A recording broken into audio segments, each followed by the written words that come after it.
Technical issues connecting, and we're connected. We did it. We are live once again with another episode of Fateless Legacies Grand Guild University. This week we are following the Six of Hearts. The students have found themselves in a very odd predicament. In the middle of one of their classes yesterday, a professor that they all know to be a little more than halfway insane barged into their classroom, basically stole them out of the classroom mid-class, much to the teacher who was teaching the class, much to his dismay. But they were ejected from the classroom regardless and brought into a very dark, dank room in the basement floors of the archives, the library of the university. This professor said, "You guys are up to some weird shit, so I might be able to help you," and told them to follow a rat. They all decided to do this. An opportunity to skip class? Maybe. An opportunity for something weird to happen? Also, maybe. Didn't want to upset the possibly completely insane teacher? Also understandable. So you all followed a rat. The rat decided to crawl it weaved its way through the maze-like buildings and structures of the university until it found itself over a cliff edge, under a waterfall, and in a cave system. Following this rat deep, deep down into the cave system until you eventually came to miners. A couple of miners just working away. Just tick, tick, tick. Revok was able to slide his way through and out the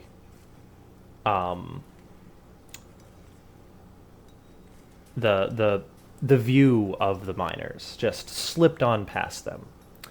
I'll go ahead and re-describe the scene for you just briefly. As you approach, as you walk up, first thing you see is Ravok notice these individuals. Ravok shakes his head and goes, "Hell no," turns into shadow mist, as he's watched Minerva do so many times before, and glides effortlessly past them. He shouts back to you all, "I'm gonna go follow the rat. You guys catch up," as he continues down the hallway, chasing after the rat. So fast. In front of you are three miners. One of them seems to be struggling heavily as he lifts up the rock stuff, this dark purple crystal that he's been mining. You can see their aged bodies. They're barely holding themselves together. Minerva or Heko, either of you can make me a, we'll call it an arcane plus medicine check. How do I always forget I need to have my fucking character sheet? Why would you? Literally every single time. Why would you need a character sheet for a character-based game? Why would you need?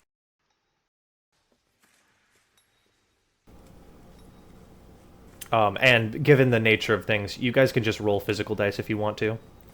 If you don't have physical dice, you can roll just on Discord. But given that you can't use the dice roller directly in front of us, or you can do the way that Jareth's been doing and just have me roll the die for you and add the pluses. Whatever you'd rather do.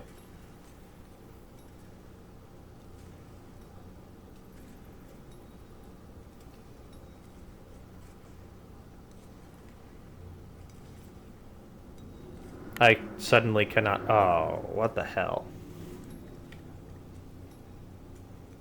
Yes. There we go. My headphone died. Okay, that's a... good. My headphones died. That's a okay. 13 for Arcana Medicine. 13 Arcana Medicine. All right.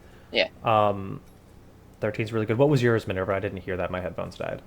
I didn't roll. I thought you asked one or the other. I didn't realize it was a either or. Yeah, both of you can roll, but Heko, you already passed. So Minerva, you can roll if you'd like to see if you get a higher number. But Heko, it'll take me a minute to pull it up, so we'll just roll with ours. Yeah, that's perfect. So Echo, looking at these things, they are held together by blight. Just the raw, negative aftermath of corrupt Aurora. It's basically the only thing keeping these things alive and moving, but they don't seem to have a lot of autonomy. they are moving almost robotically, animatronically, breaking up these crystals slowly with these chipped, jagged, and mended equipment that they're using. At least 100 years old, probably much more, chipping away at these rocks and tossing them into this pile. One of them, as they pick up a pile of the rock they finally chipped away, their equipment clearly broken from the overuse, they pick up this crystal, and you can see it erode.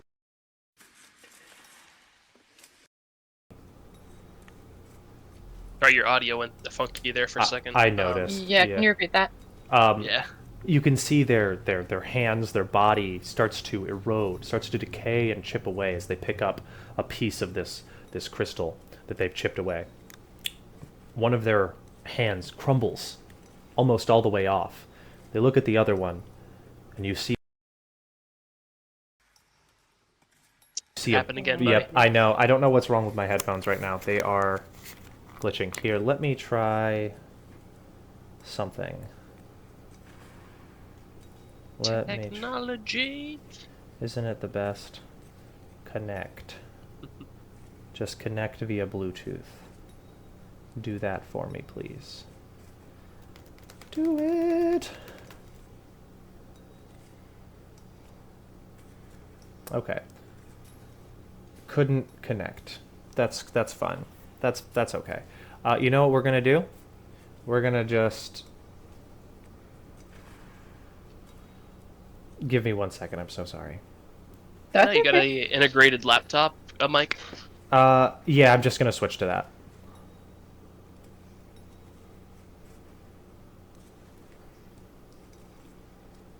Okay, how's that? Can you guys hear me? Yes. Excellent. I think it's better. That's better? Okay, good. Mhm. We'll find out if anything changes, but as of right now, it seems like everything can hear me. Anyway, just backing up a little bit. He mines crystal, machine that he's using to mine crystal breaks. He picks crystal up, his body breaks. His arm falls off, it starts to crumble. You can see the blight that's holding him together starting to wither and writhe away, leaving behind the skeletal form of an individual. A look of serene acceptance washes over his face, and a look of absolute disinterest and focus on the faces of the other two. The one over here crumbles to bones and clothes, leaving behind That happened this the moment they touched the crystal. It happened the moment they picked it up, yeah. You also notice many other dead ones. Dead ones here, dead ones here, and dead ones here. Ancient bones and clothes. Some of them even calcified over by stalactites growing out of the ground. Huh. Okay, Gotcha. cool. And so that leaves just two of them left in front of us. Correct. Gotcha. Skipping over the part earlier where you said one of them attacked you, we're just going to rewind that just a little bit to give you another opportunity to assess the situation after you've seen that play out. You can tell that they're very old. They've been down here for a very long time, and you're not entirely sure what their purpose is, but you can see the crystals seem to have some level to do with it. They seem to have been piling the crystals on a cart, a dilapidated cart in the middle. The cart has long since been broken, the wheels cracked off, the wood rotted away and petrified, but there's still a pile of crystals on top of them. None of them glowing with that similar purple hue. All of them, all of the ones on the ground, just dull, lifeless rock. The ones on the top of the pile seem to have a slight purple tint to them, but they are not glowing vibrantly like the ones that are growing out of the ground over here. The one that was broken away seems to slowly be losing the bright, ambient purple light that it was giving off. I want to. Okay. Echo's thought is that I don't think that these miners are literally alive. I like technically like hearts beating kind of thing. And what she tends to do is entrap the spirits of people to try and make them do her bidding. So she is wondering if someone else is making them do this mining. And if that is the case, who and where are they? Is there some kind of check that she can make to try and suss that out? Like find the source of what is making them do this? Yeah. Let's have you make me a arcane plus awareness check. Okay. Yep.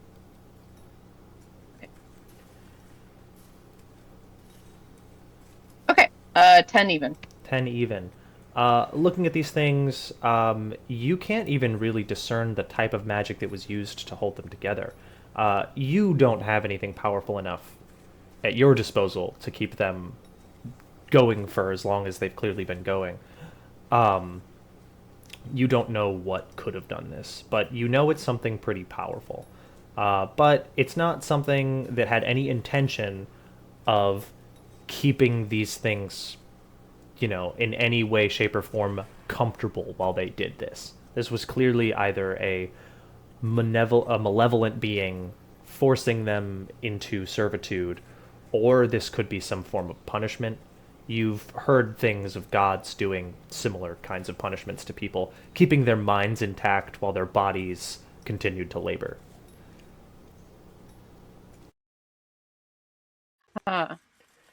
Okay. So I can't tell where it's Well, coming this just from, won't but do. I think I know what it is. I don't know. I feel like Echo's maybe like muttering under her breath, like, I can't tell where it's coming from, but I think they're being controlled, but I don't know who or where. Oh, I was just trying to figure out how to dismantle them. Oh, you think they're remote controlled? Idea Yeah. controlled? I don't think dismantling them would necessarily even stop them. I mean, I'm pretty sure whatever they're mining is already destroying them. Oh, I was just trying to figure out how to get past. I figured they would probably be aggressive. Don't you want to know what it is? I slowly point. I at was the chasing one- the rat. I'm sorry. Oh, I guess the rat is kind of important, but I don't know. No. I mean, this is. I also don't know what On's up to, so I'm not sure if it's even gonna help. Yeah, that's also my thought. I feel like I already did a slowly check. pointing at the- What'd you say, Don? Sorry. You're good. You're good. You're good. Earlier, ahead. he swore to. No, I'm just talking to Hecko. Earlier, he swore to me that it. Well, before I left, I asked him if he would help, and he said, and he promised that it would. But again, we're talking of a crazy person, so I don't really know how much to give that. Okay.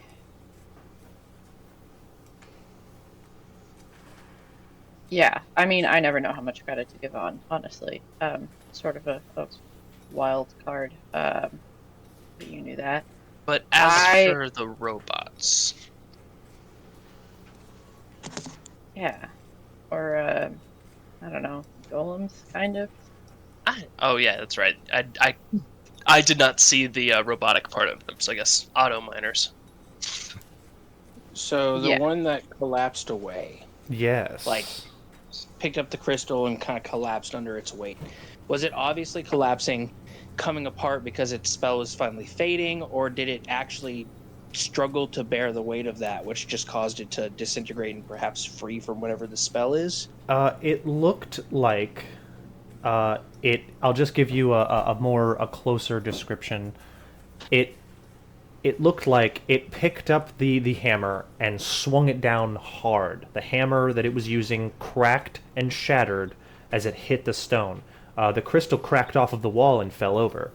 The being, its arm already splintered as the hammer splintered. So one of its arms was already cracked and leaking this reddish blight smoke. It reached down to pick the crystal up, and as it did, its back split, its spine severing out of its calcified skin. As it continued, even through this, it looked like an incredibly painful process. Its face grimaced and scrunched up in a look of anguish, but it continued doing it anyway. It reached down to pick up the the rock, as it lifted the rock from the ground, you can see the blight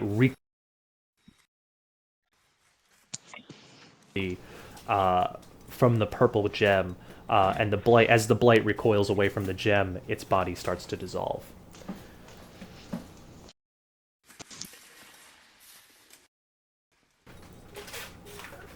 So did it cease after that, or was it? It looks like parts of it are still attempting to move, but it is incapable, as most of its body is destroyed. And it seems relieved. It had a look of relief on its face when it looked like it was about to start dissolving.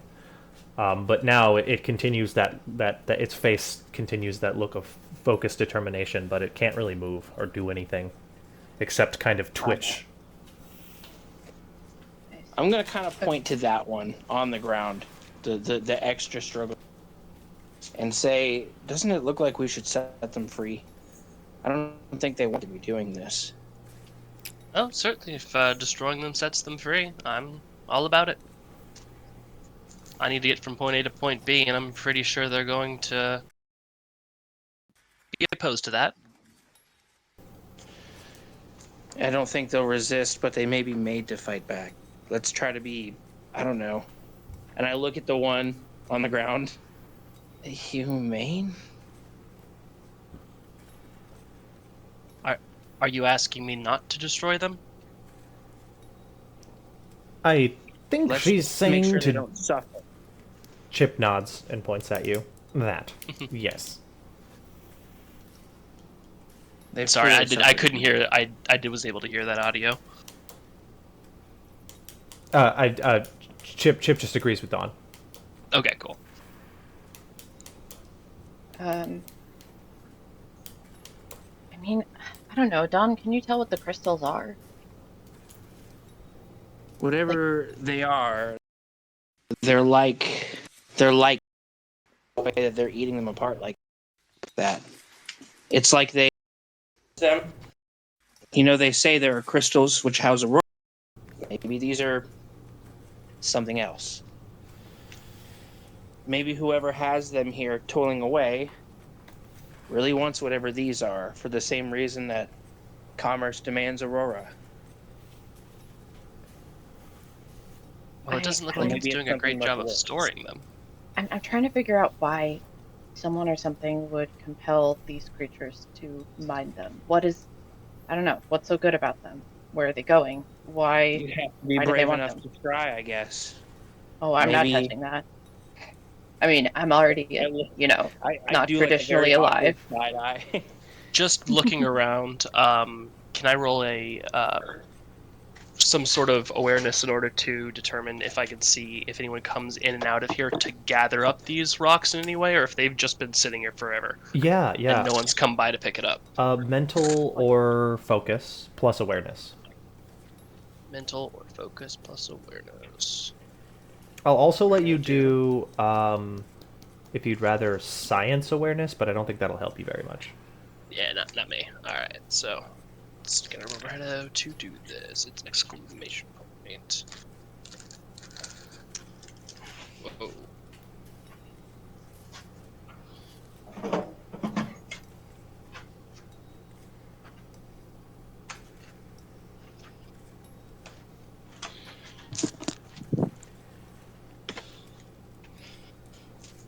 Alright. Ooh, that's good.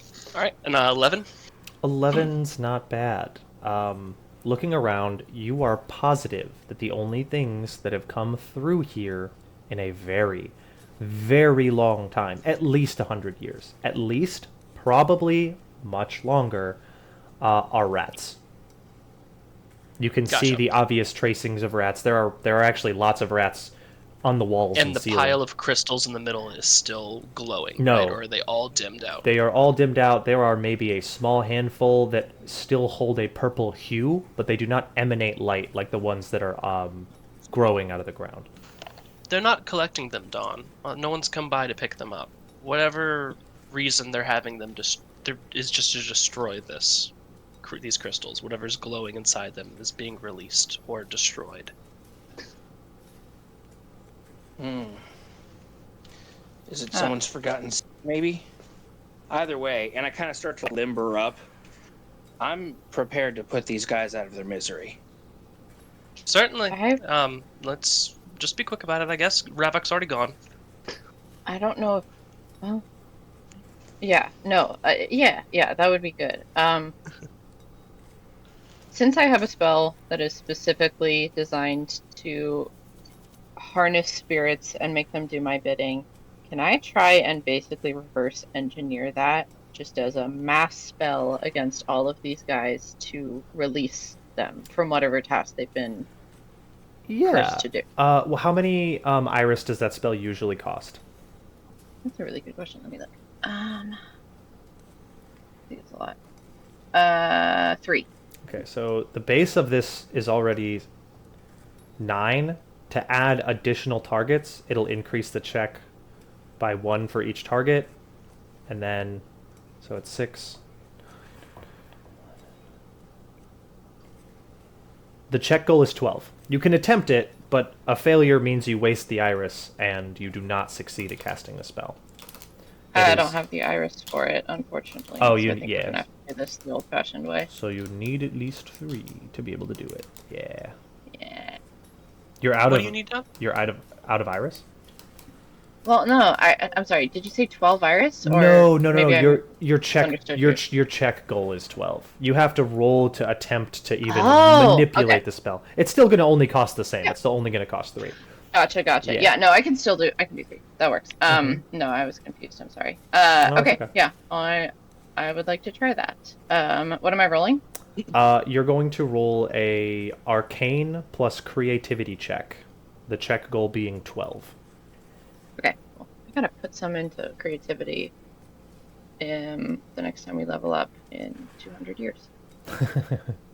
Sorry, slight shade. Yeah. Okay. Not the best. Yeah, I didn't make the check. Didn't make That's the check.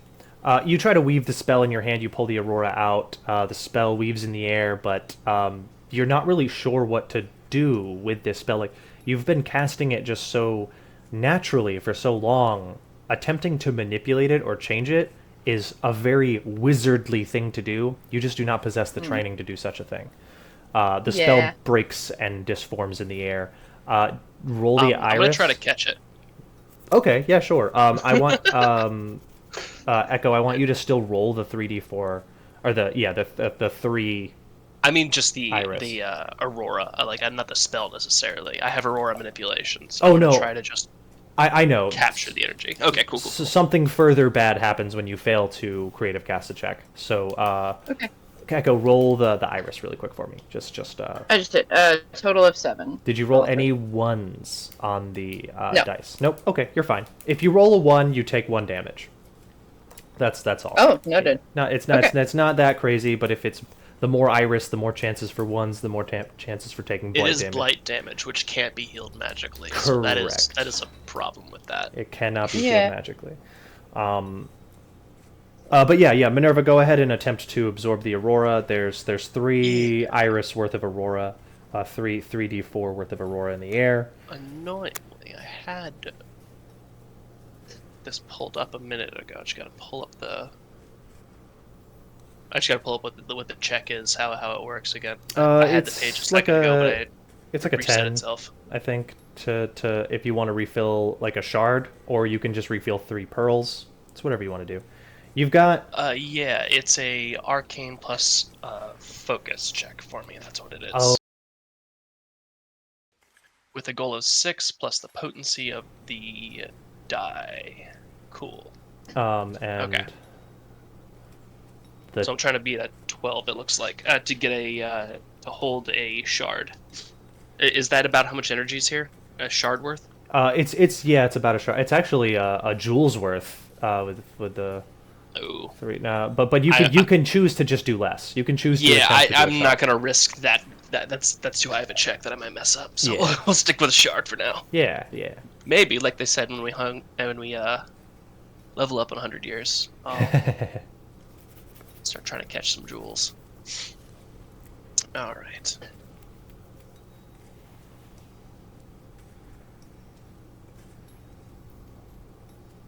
Oh, I must have mistyped it. Oh yeah, too many LRs. There you go.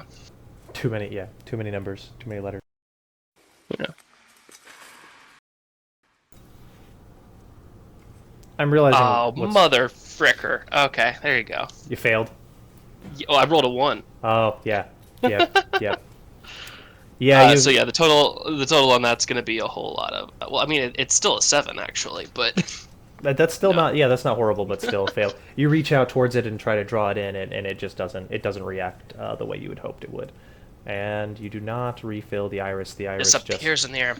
dissipates. And You do, went down however. Well, I was going to try to save it, but Minerva, you do notice something that pretty interesting. As it starts to disperse and spread out, it breaks down when it comes towards the gems. The Aurora won't get close to it. It actually destroys it.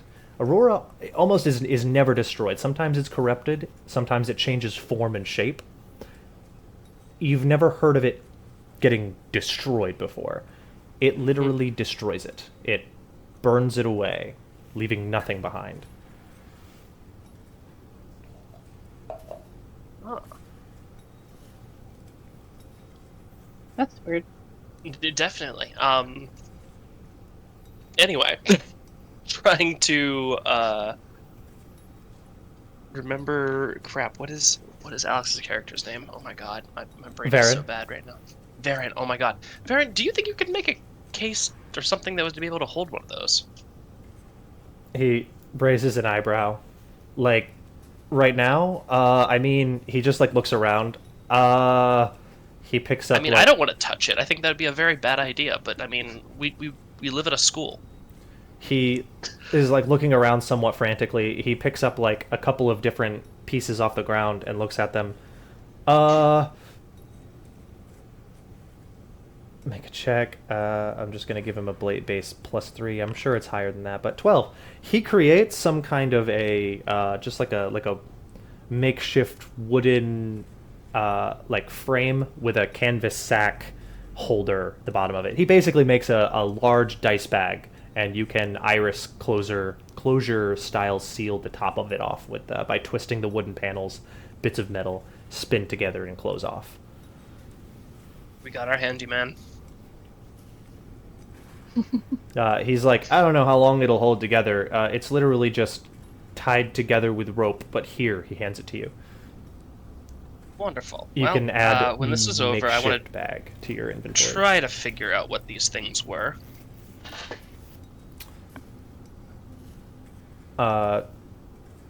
Chip says, I mean, we could try talking to them. They've just been working with us, standing here talking. Go right ahead, Chip. I believe in you. And I start trying to see Yeah. if any more of that Aurora is in front of me to try to grab while he goes and does that. No, there's no more Aurora. Too bad. I didn't think so. I look like I may drop the elbow at any time. Someone just says the word, Don is dropping the elbow. Chip starts to walk over here and like tries to like strafe around the cart. As he gets close to the cart, this miner squares up and turns towards him. Its body shifting and moving quickly, in a very trained and rigorous, or not rigorous, restricted. Its body does not move naturally. It's very restricted movement. It's like arms are stiff and like rigor mortis is set in, and the only thing causing it to function is occasionally it breaks pieces of the sediment that has grown over the fleshy bits of its calcified skin. It turns towards Chip and says, "Cease your movement." Actually, I'm sorry, it does not say those words. It says, "Thenla Adark." Chip goes, "Oh, do you speak the common tongue?" It says, "Thenro tongue." I call that word. Chip. You can hear Chip switch through a series of different accents, voices, and languages. None of them seem to dawn any resignation on the thing's face. It looks back at Chip. Thenro Adonra Dyranok. Chip shrugs and takes a step back. This seems to please the creature, and it goes back to working. Chip walks back over to you all. I don't know. I don't think it liked me. Well, sure that doesn't happen a lot. Did any of you, All by right, any chance, plan B, understand what body it language? said? It has no real body language. It's stiff. It's rigid. It does not have any. No. But I have body language. I can attempt to body language at it. Oh, you're gonna Like try play to. charades. Yeah, give it a shot. You step up towards the double dilapidated cart. The same reaction. It turns towards you and says the same words and languages that you do not understand. I give it a very courtly bow, like the kind of courtly bow that we use in the performance on stage to just basically look like we're bowing in a courtly place. It's very generic looking. And then I direct like its attention towards the passageway down which our friend ran. And I try to signal that we need to go that way and we don't want to bother them.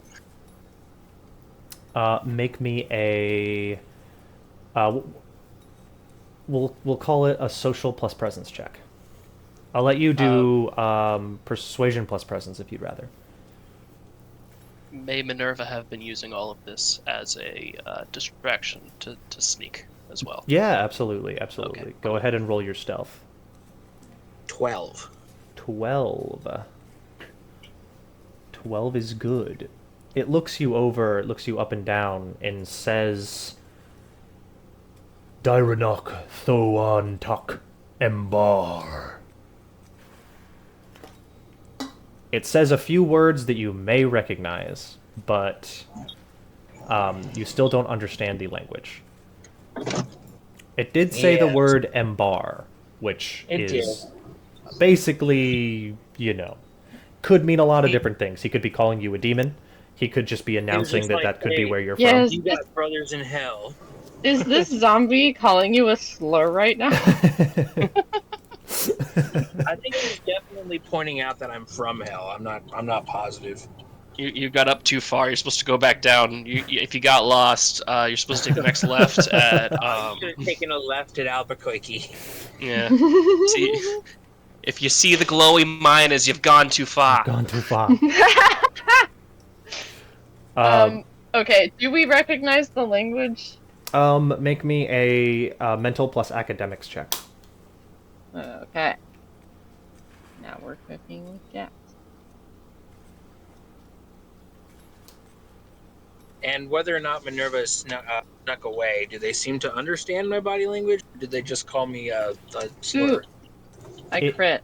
Ooh, sexy. It did seem to understand that you Sexy were giving crits. a formal greeting. Love sexy crits. Your addressal of it did not pose a negative reaction, but it didn't seem to pose a positive one either. You could tell that it looked like if Chip had stayed there much longer, it was going to hurt him.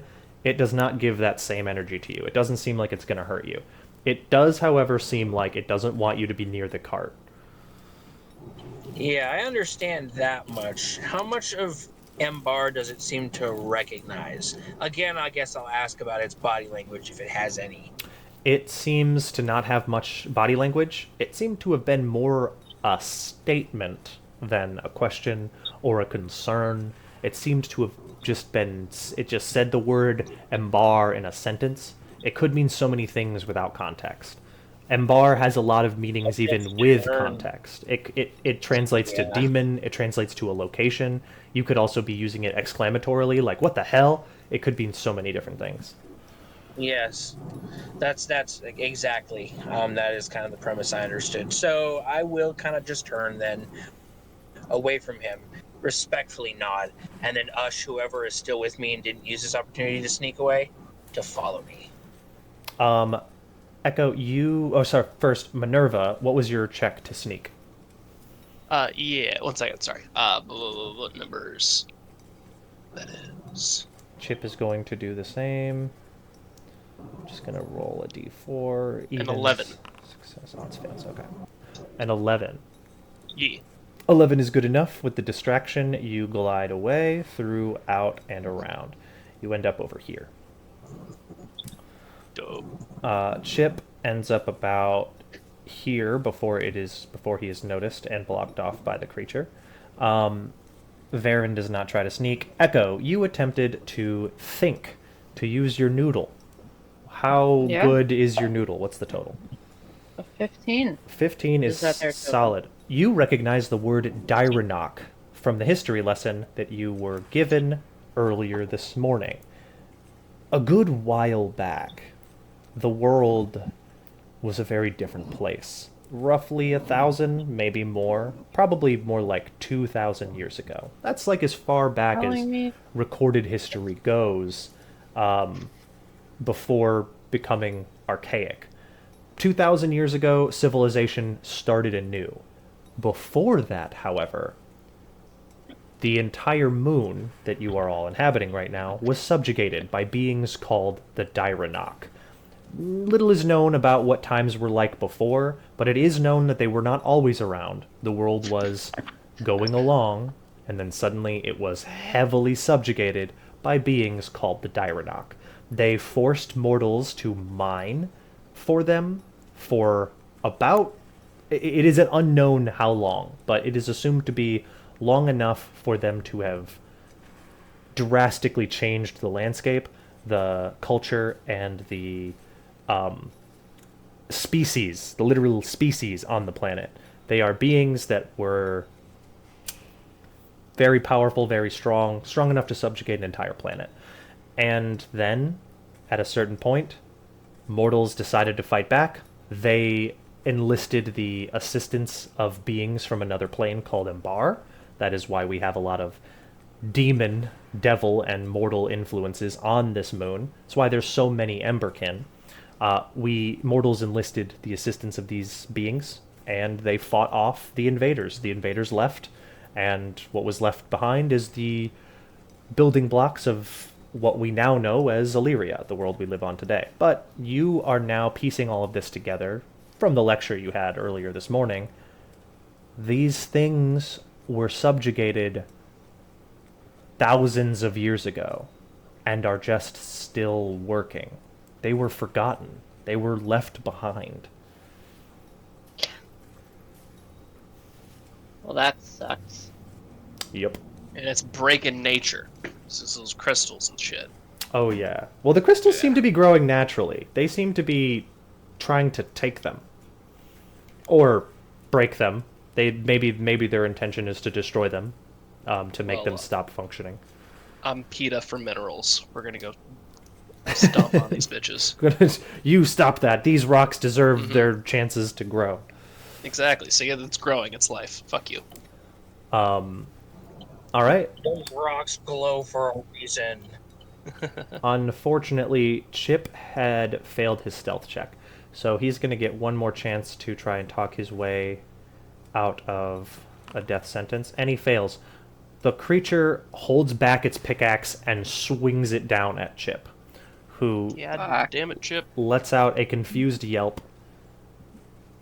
I'm gonna roll again. I'm sudden sensing that their attack it's about to make. It does. It does miss. Chip just sidesteps it. It's a very slow, lumbersome swing. As the equipment collides with the ground, it creates cracks in the earth, and you can hear a couple rats scurry away as the ground is shaken by the impact. You could tell it's pretty slow and easy to choreograph, but if it hits you, it's gonna hurt really bad.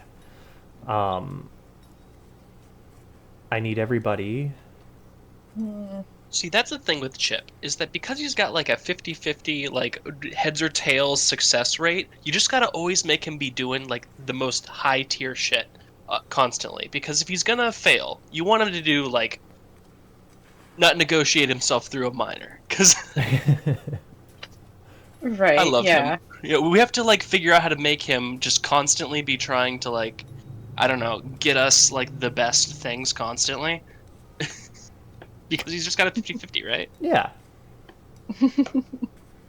Yeah, but like, I don't know, that's the issue, is if it is high stakes, then we're putting a lot on a 50-50, like a coin flip, so... Yeah, no, totally.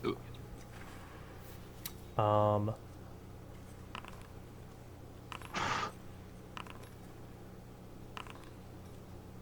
I do kind of want to, put all on black with him. It's kind of how it works. All right. For ease of things, I rolled your initiatives for you. Chip is going first. And he is going to... actually, Chip is just going to fuck off. He's just going to run past. And they're going to swing at him. And they're going to hit him this time.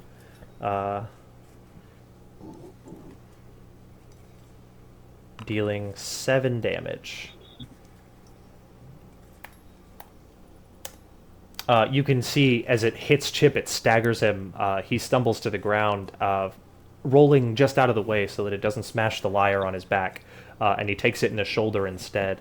And then he just continues running. 1, 2, 3, 4, 5, 6. He gets over Saves here. the bard. Saves the instrument like a real bard. Like a real bard. And that's going to end Chip's turn. It is now the creature's turn. Oh, I have to do this. Wait, did it die? Doop.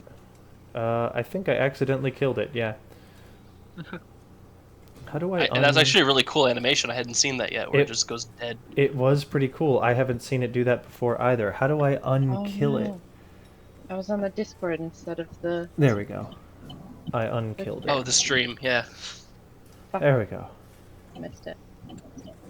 Wait, do it again. Yeah. Wait. It's okay. We'll get it in a second, Hecko. Boop. I did it. Fine. And now I undeaded it. You can dead things. Okay, there we go. It's its turn, and it is Thank going you.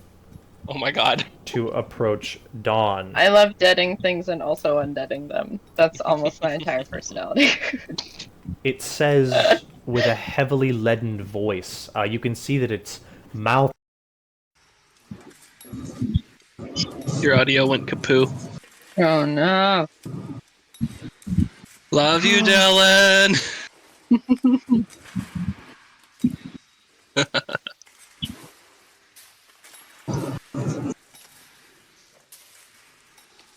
You sound wonderful. We're doing it live.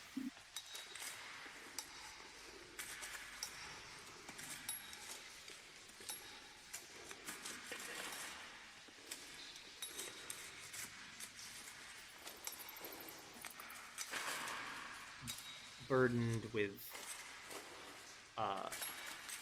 years of what's the petrification. Its teeth are all fused together. It doesn't have any eyes in its head. It seems to be sensing things by vibrations in the ground. And it approaches you, Dawn, shouting.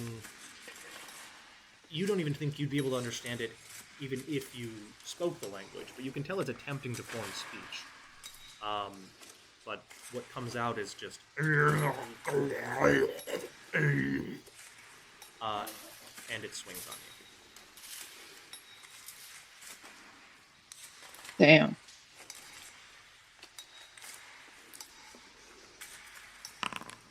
Does a 7 hit your dodge? I don't think it does. I don't imagine that it would. A It's 7 swinging definitely. at Dawn, right? 7 does not hit.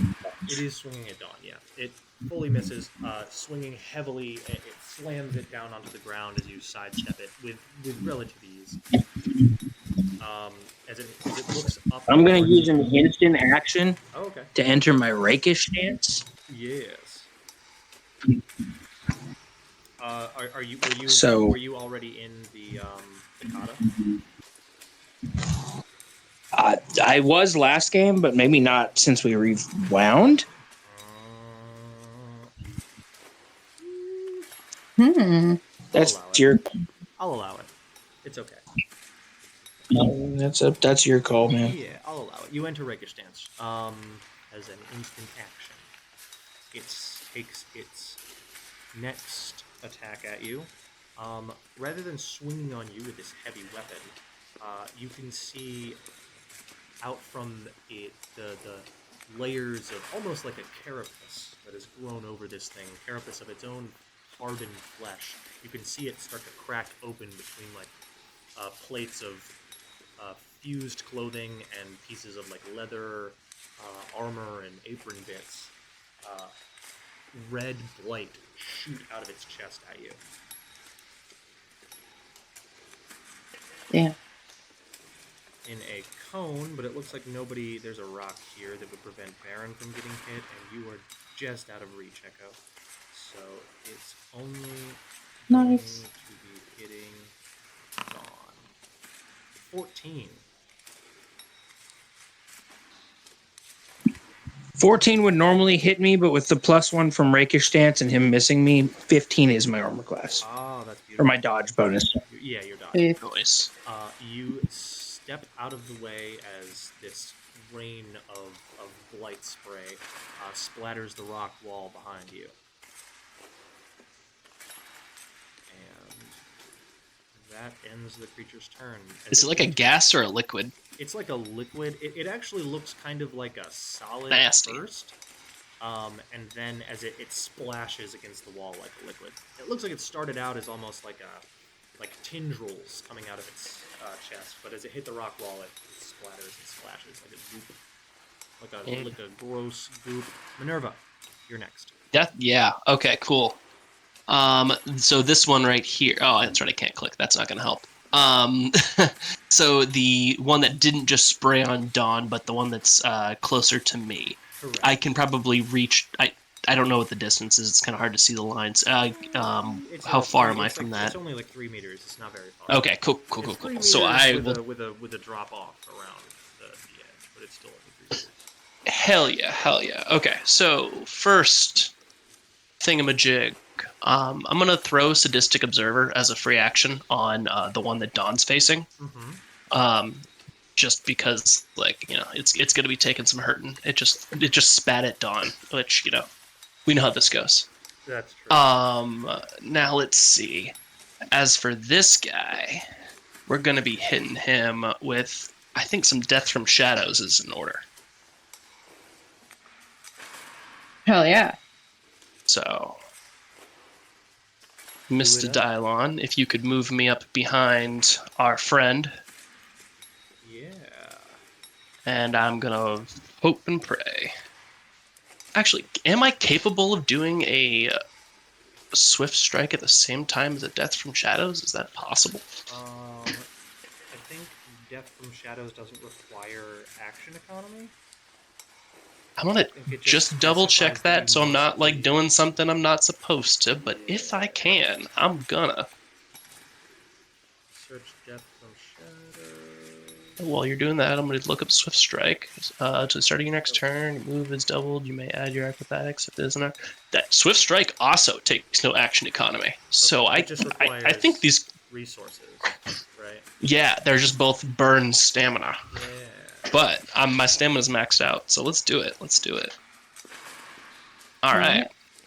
Death from So- Shadows. Hang on. Make an attack from stealth if you succeed. Yeah, it just requires you make the attack from stealth. You just need to initiate it by starting the attack from the stealth position, and it does cost 2 stamina. Yes.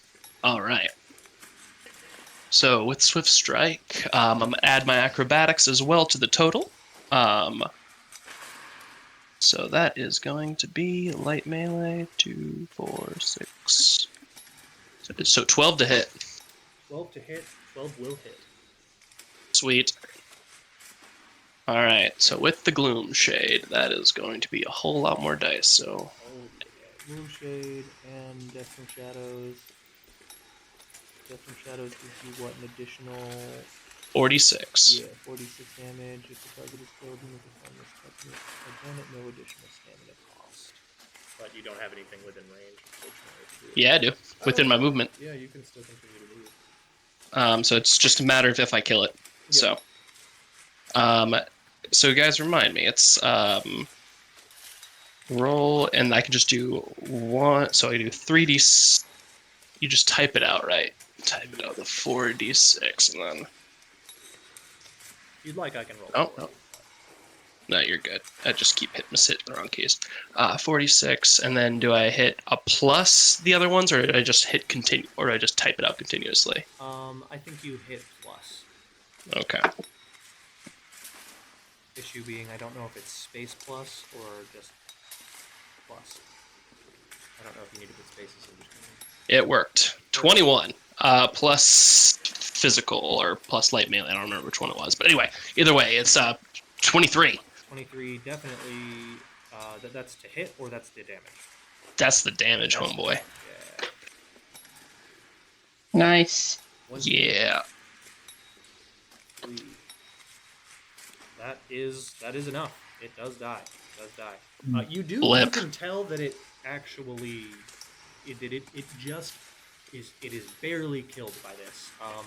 As you Oh, that's not good. as you sink the blade in to like the back of its neck, trying to sever the spinal cord. There's so much rock and bone and calcified sediment that you need to cut through. You're afraid that you may have dulled the shit out of your knife. But yeah, I've been needing to get a new one of those. But it's dead. So Gloomshade continues to, or not Gloomshade, but Death from Shadows carries on, my friend. I'm gonna try and roll to hit the next one as well. Swift Strike does not end on the one attack either. It is until the end of my next turn. Correct, but you are no longer in stealth now that you have made it. But the Gloomshade, I'm allowed to just do the Gloomshade a second time. According to the way if you read the...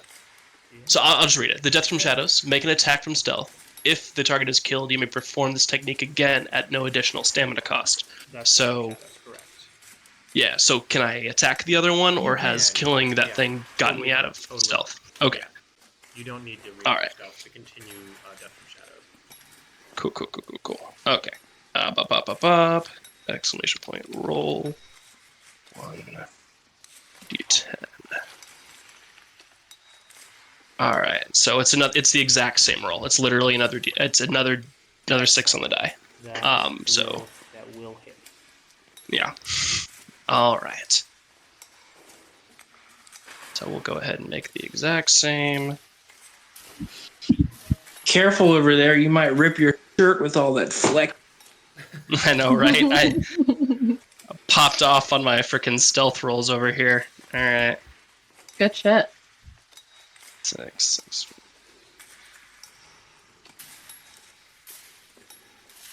Oh no, you gotta do the plus in between. I almost didn't do that. I almost typed it out wrong. Jesus Christ.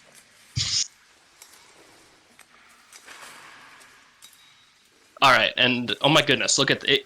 Have you guys seen the roll page over here? No. Okay, so I almost rolled the exact same thing 4 times. So I get my total for the first roll to hit was a 6 for the die roll, and then the total for the damage was a 21. Next attack was a 6 for the die roll and a 20 for the damage. Oh my god. Yeah, consistency is what we're gonna say right there. Hell yeah. All right, so did I? When you said I just killed the other one, did I literally just kill it, or was it? You literally just killed it. This one is still alive. It has 1 health. Oh my god, guys. Yes, it does. As you bring the blade into like the side of it, it quickly turns its body, and you catch the carapace, bringing the dagger through its throat. And you're sawing its head clean off, breaking through all the carapace, but it's still there. It just wheels its head towards you and continues that dull, angry moaning.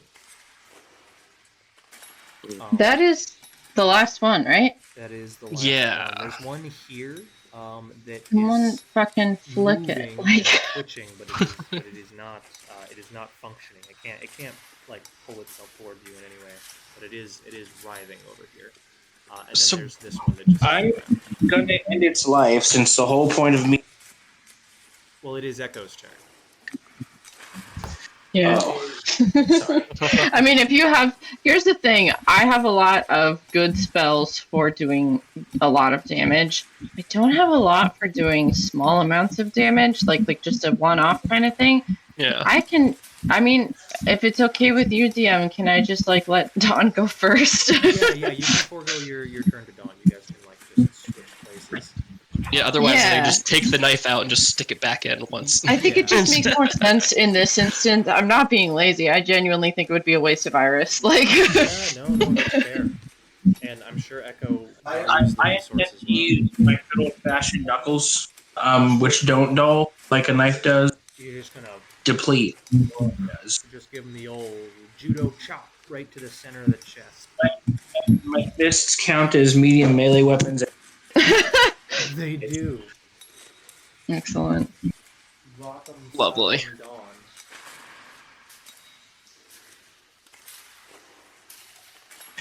I can roll if you want me to roll to hit the thing, or I can just damage I do need you. you to roll.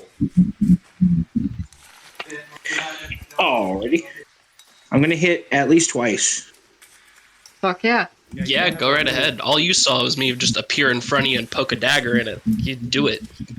Make it broke. It doesn't It's seem just a bothered dude on at the all ground. by this, by the way.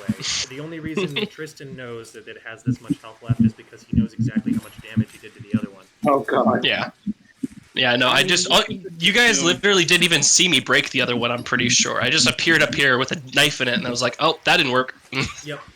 I Yeah. think we're used to you enough by now, though, that that's kind of like, you know, we get that that's what you do. Fair, No, fair. you're a If psychopath. you want hellish Well, critical- no, just like she just shows up at some point in the middle of fucking, you know, annihilating Yeah. something. Oh, you critted. Oh, yeah, no, Seemingly out of look, center. guys, I already broke the one on the earth. Oh, goodness, you critted. Dawn, you Yes. succeed. You don't need to keep rolling. Automatic max damage is enough. Actually, no. It's might more- not. It might not be enough. I need you to tell me what the total damage is. But you do hit. Yeah. It's a hellish critical because I'm. So we're gonna double the weapon damage, which is a D6. Yeah. So 612. Plus Damn. my physical skill. So 15. 15 total. Beautiful. Yeah, because it's automatic max. So 12. Double the damage. 15 will do it. But you can feel your knuckles impact this thing's face, and you can feel the bone resistance as crunch. Like you can. It feels like you're punching through multiple sheets of thin, durable wood. You just hear crunch, crunch, crunch, crunch, and then you hit something soft and So I squishy push on the inside of its head. through It the bounces. skull. I'll push the skull with my shoulder. Just, you know. Through it, yeah. Yeah. This. It tumbles over and falls backwards, dead into the carpet. Captain America landing that guy again. And All right, well, that then does that. This one. Actually, Echo, it's your turn first. And you notice this thing start to twitch and writhe as it's starting to pull itself back up. Oh. You can hear it going as pieces of its body are snapping back into place. Oh, they Okay. reassembled. That's lovely. That's really good. That's just exactly what we need. Okay. Chip says, I- just run past them. They don't bother you when you're over here. Yeah, I'm gonna try and make a break for it, I think. I think we all are. Well, I don't know if I have the movement speed for it. My move is 9 meters. 9 meters, yeah. Yeah. Will that get me all the way across? You can move twice. You have 2 actions on your turn. You can just use your action to move 2 times. I have 2 actions? Is that a real thing? Yeah, so you don't have a first action and a second action anymore. We did away with that. Now it's just Oh, okay. everything either costs an action or an instant action. Instant actions can happen when it's not your turn. Actions happen when it is your turn. And then you Gotcha. can also interact on your turn, which is just picking something small up, stowing something, moving something, taking out something out of your backpack, opening, closing a door, things that are simple and easy. That doesn't cost an action on your turn. Same thing with talking, exchanging dialogue. But major things cost an action, and then you have instant actions. And you have 2 of them Excellent. Okay. on your turn. So you can choose to either move twice, attack twice, move once, attack once. Yeah, I mean, I'm gonna move twice, I think. I want to just get it past these things. I don't think... I would love to put them out of their misery. I don't know that that's going to be possible. It's just, yeah, really strong magic. Yeah, you just run past them. You can feel this one trying to reach out towards you, but the moment you step in this direction, your body starts to turn itself off. As soon as you get near these crystals, you can feel yourself start to die. You actually feel the magic that knits your body together start to wither and decay. I need you to make me a focus plus fortitude check. Fun. I love when this happens. Oh, When this man. happens. I love ran being by the freaking off switch. I love being a creature. You know, I made this character. I made the bed. I will lie in it. No, totally. Got a kryptonite. There you go. Yeah, there it is. Oh, I crit. Oh, that's good. Oh, nice. That is probably good. Okay, yeah, so that's a total of 19. Okay, you would have That's taken, good. You would have taken half damage, anyways, but you critted, so I'll let you take. Oh, damage. where are you guys rolling in? Yay. I'm rolling in the, did I roll in the wrong chat? No, I'm rolling in realized dice rolls. dice rolls in the legacy chat. Is it showing up? Yeah, it's not. Oh, okay, agree. gotcha, It's gotcha. directly above the 6 of Hearts name. All right, cool. But yeah, Echo, you make it past, but you did feel that for a brief moment as you moved past it. You can feel it start to burn away your the very thing that holds your body together. It's started to unknit you, unravel you like a fray in a sweater. But you managed to stifle your pain and just run past it. And you get to about here. And Chip says, "You okay? You looked like you were about to shit yourself there for a second." Yeah, I'm fine. It's just sometimes forces beyond my understanding try to unravel me like a sweater, and it's really not fun, but I'm fine. It's okay. I know. I've eaten the food at Wither's Pub too. It does the same thing. God damn it, Chip. Minerva just kind of leans on you and just walks with you. Aw. Okay, so you guys are all going to take your turn to move away from the creatures. I think so. If they get yeah. chase, I'll kind of like defend my party until I can. They do not give chase. As you all get past, when they wake back up, they just go straight back to work. This is killing me. I feel like the crystals would be incredibly useful to have, because it seems like they do some kind of body soul evisceration, which is sort of my shit. But Didn't like, Baron case with a little bit of it? I'd say Varen did build a case, but I mean, you can ask Varen to try to pick him up, maybe, because maybe Varen doesn't have a yeah, I mean, reaction. I think the curse issue. Instantly ragdolls and dies. Yeah, just while Alexis is gone, we just give them cursed items. It's fine. Yes. So you ask Baron to go over there and pick up one of the crystals? No, I mean, I don't want to like put them in that situation. I know I that will. the crystals are okay. Fuck. Baron says, "I'll do anything if you say my name 3 times." Baron, Baron. He goes over there. As soon as he steps over there, the thing tries to attack him, though. While chanting to himself. They're going to try to slap box homie, and I'm going to jump. Oh, you jump over there? Okay, you're going to try to take the aggro while he gathers a crystal. Here, we'll just make this to be a check. We'll say, Dawn, make me a physical plus presence check. Varen's going to make a, we'll call it a sleight of hand plus focus check. I have to assume Varen has no pluses in sleight of hand. I'm just going to give him a baseline plus 3 check. 11. That's good enough. He gets it pretty quickly. Dawn, let's see if you can draw aggro. Physical presence. Yep. It's not going to be easy. He's actively doing the thing that this guy doesn't want him to do. So it's not going to be an easy check. It is a 14. 14, I'm going to give him a, we'll call it a mental awareness versus your check. His awareness is surprisingly high from being blind, deaf, and dumb. But his mental's not very high. That feeling when you're blind, deaf, and... You said 14? He's a pinball wizard. It's crazy. He rolled a 13. Oh shit! I'm gonna sense him for D4. You're gonna what? I'm gonna sudden sense him for D. Chip it by a D. Oh, you're gonna reduce his attack roll by D4. Okay, that's fair. All right. A skill check. It's just any old check, including attack checks. In this case, whatever he's trying to do, being aware or whatever, I'm chipping it by D4. Okay.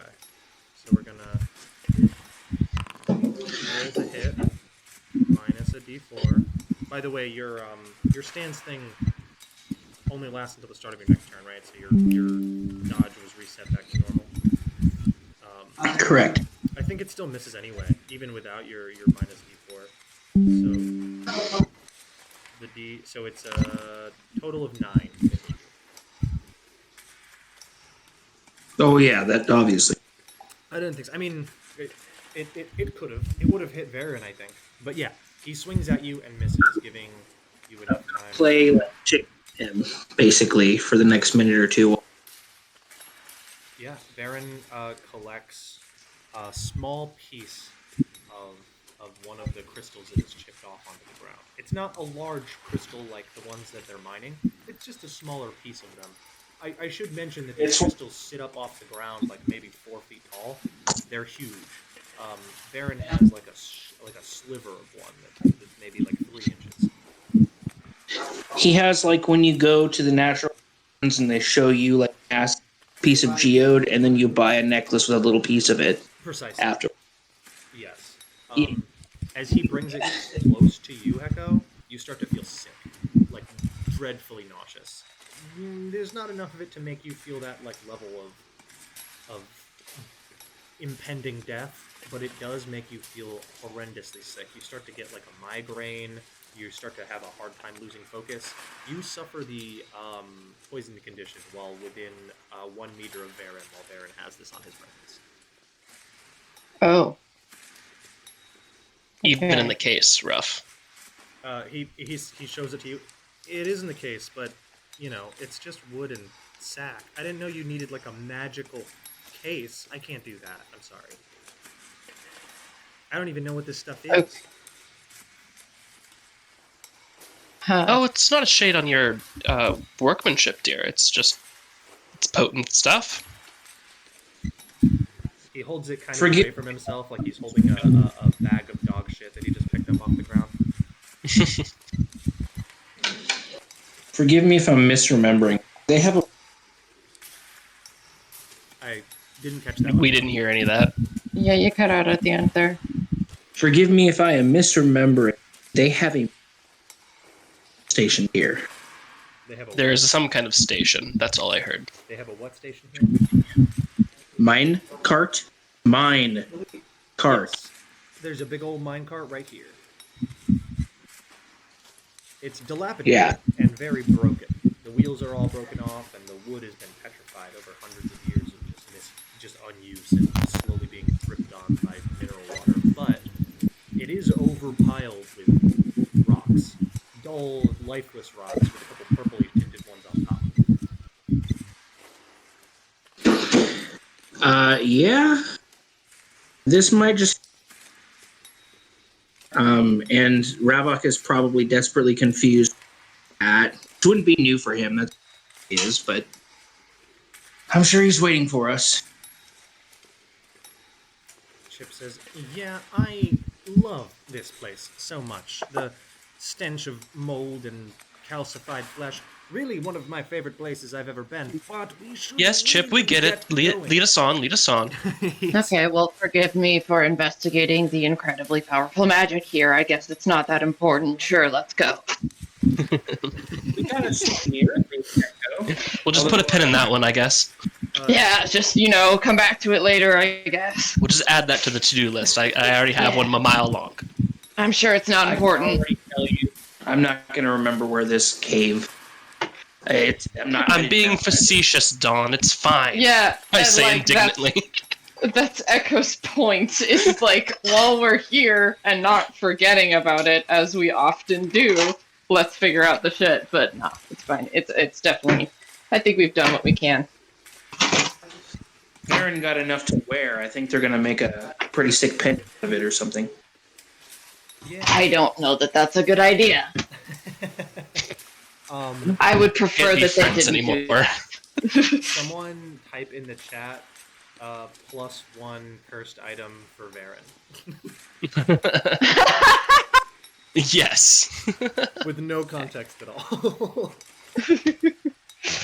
Hey, Baron, while you were gone, we got you a +1 cursed item. I hope you Yeah. like it. Nope, that's. Varen's like, oh, sick, thanks. My favorite. You all continue your way down this hallway. You don't see Ravok. He's clearly gone a good ways ahead, but Ravok was smart enough to leave a trail of breadcrumbs. By a trail of breadcrumbs, I mean weird little doodles on the wall every so often.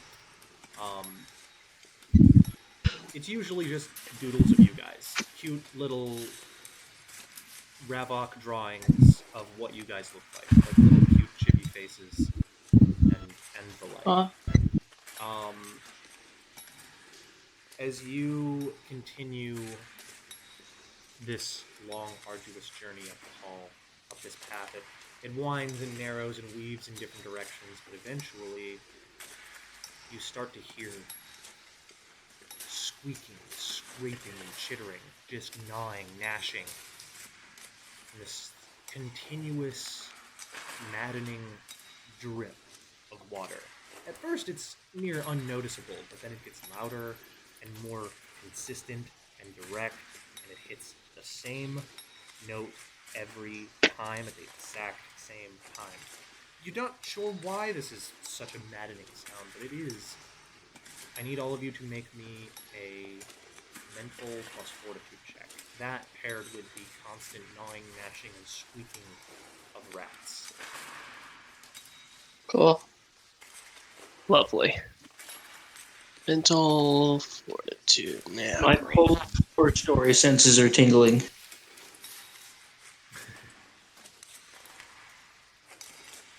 14. 14. I'm rolling pretty good today. Fellas. Pretty solid rolls. Normally this thing screws you guys over, but it seems to be not doing so well. Dawn critted again. Holy Christ. God damn, Dawn. Jesus. Well, got's the 11s. 11's good. Dawn, you're definitely good. 12 would be good enough, whatever your pluses are, and then a 14. I'm a ghost. I don't have any fortitude. You Frickin' guys whatever. all succeed. It is irritating, to say the least, but you manage to grit your teeth through it and continue going in this direction. That'd be an 18. An 18, Thank you. of course.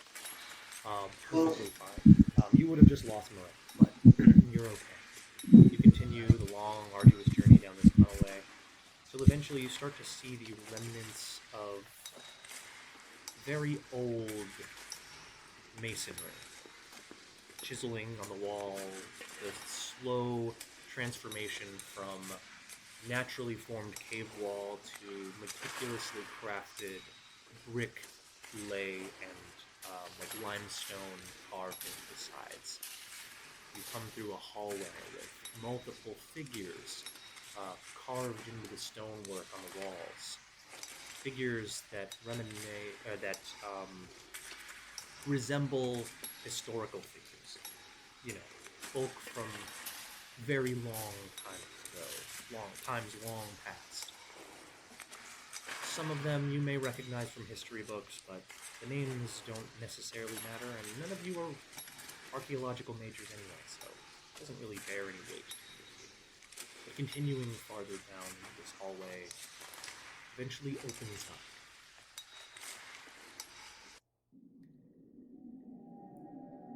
Stepping through the stone archway, you find yourself in an overgrown, dilapidated, monumentous temple, an ancient underground temple. As you step inside, candle lights burst aflame, the aurora dancing and flickering, creating a near natural firelight appearance. blanketing this area, this once completely darkened area, with a sort of homey firelight feel. Most of you have the ability to see in the dark anyways, but it still paints the picture. Do you think we'll get extra credit for this? I I almost ignite 100% guarantee one of our professors already works down here somewhere. Yeah. Actually, there's a chance On is just here right now. I don't even know how he would have gotten here before us, but Nods at you. he has this place. conjure an Aurora Lance to basically just hold in my hand a torch. Just bright aurora light sputters to life. As Varen comes and stands next to you, your light just sputters and flickers and dims down to a tiny little candle flame. Varen goes, "Oh, sorry," and takes a couple steps away from you. The light flares back up to life. Oof. I like think the it's attention bad to news. detail. You get a brownie point from me, sir. Those are invaluable. You have two paths that you could go down. There's the tunnelway here, and there's the tunnelway over here. You could also just explore around. You could walk up here. There are a lot of different directions and paths that you could go, but you can see that most of this stuff is dangerously deconstructed. Oh, I forgot to mention, there are rats all over the place, crawling on nearly every surface, jumping from place to place, writhing over top of one another, dancing and playing on the wet puddles on the ground, and skittering about. Most of them skitter away from you when you come near, but you can still see that they are fucking everywhere here. I greet some of them, the ones that are nearest. Make me a social animal handling check. Cool. I can do that. That's what the storyteller wants. That's what the storyteller requires. 8. 8 is not good enough. They look at you quizzically, sniff at you, notice that you don't have food, and rather than fearfully scurrying away, they just ignore you. You're now realizing, Dawn, with an 8, these rats aren't afraid of you. They are almost homogenous. They all know each other. They all respect each other. You are new here. They do not respect you. They do not fear you. You are in their house. One wrong step, and things could go badly for you. I make everyone aware. They're good puppies, but if we step out of line, they may growl. Or worse. These are not puppies, these are rats. Very astute, Echo. Thank you. Can I pet that dog? Well, which way did Ravok go? Let's try and get through here, I guess. You see Ravok poke his head. Young rats are actually called puppies. You see They call them Ravok, poke his head out of this corner and say, "Oh, I'm over here. When I came over here, the rat kind of jumped into a pile of other rats, and I've been looking for the right one." He pulls his hand out. There's a rat he's holding up by its tail. It's squirming and biting the shit out of his hand, and he says, "I don't think it's this one." I think we might have lost him, Ravok. I think you can put it down. Oh, okay. Sorry. I don't Puts know the that rat it's a down. good idea. No, it's Was okay. kind of glowing, wasn't he? Sort of like a magic rat. Was he? I don't remember I that. feel like he was some sort of. Wasn't there something to the rat? How did you follow? I'm gonna look at it with my special eyes now. You just close your eyes and open them again. There are a fuckload of Magi down here. Shitloads of them. They are looming around corners. They are eyeing you suspiciously. Some of the less sentient Magi just meander from place to place, sort of like... You all see Minerva physically startle for a second as she just okay. There are a lot of spirits. Are you okay? No, I just wasn't expecting that. You go from a dark room to very populated very quickly. Okay. Should we worry? Places these old are off. Didn't They catch were that last important to part. someone after all. Well, all I'm saying is I'm probably not going to be able to find your rat. There's far too much magical going on down here for me to isolate one glowing rat. Oh no. Well, they're treating us like we're new. Maybe whoever just got here for the first time in a little while is being greeted. I look for I guess like a rat greeting huddle anywhere in the immediate vicinity. There are, you know what? Make me your choice of mental awareness or animal handling awareness. Cool, cool. I'm gonna do mental awareness. Okay.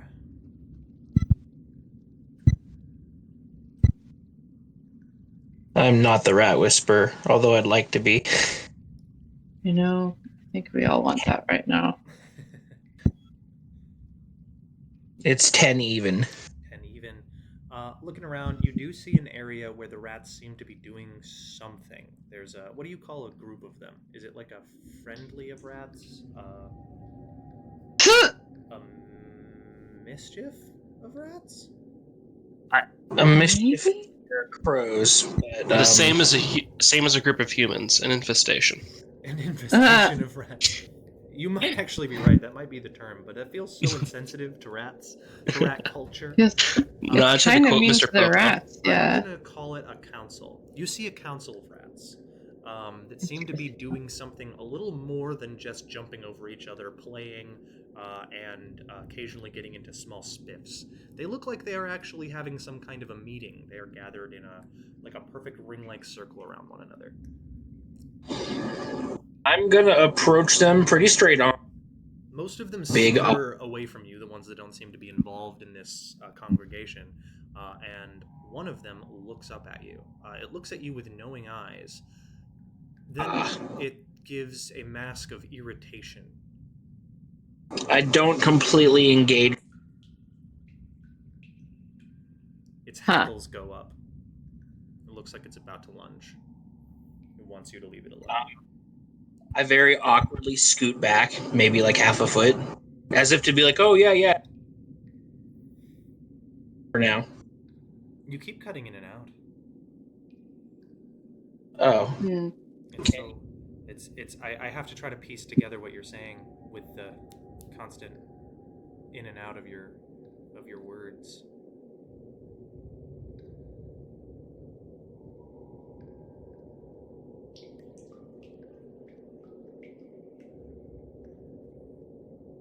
Are you fixing it? Or trying to? Oof. Gone. I don't see them. Oh no. Oh, maybe they just reset. Just trying to jump back in. Yeah, so I did send a message to the group. Maybe you guys hear me, but I sent a message to the group. I There do it is. hear you. I stay at a respectable distance. Okay. Oh, there it is. Okay. Yes. So go ahead and I'll give you one more chance. Make me another social animal handling check. Failure could be bad.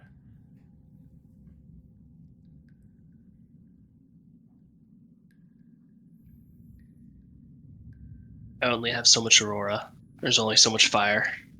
Only so much fire. Oh god.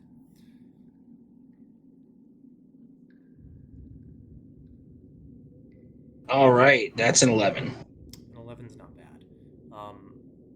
The rat narrows its eyes at you. It looks like it's about to lunge, and then you suddenly realize you could try saying, "I have a secret for you."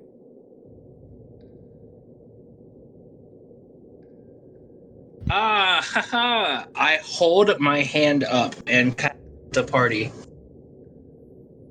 I have a secret to share with you. All And I of the- kind of like get down on the rat's level. all of the rats in this entire room stop what they were doing and turn Oh. and face you. Oh god. They form organized structures jumping onto higher balconies, leaving a space open in the middle of the floor, where they all part ways, making way for the one rat that you just said this to scurry off down this pathway, leading you down a stairwell. Does everybody follow the rat? I mean, yeah. Fuck. My God, I love this. Sorry. It's okay.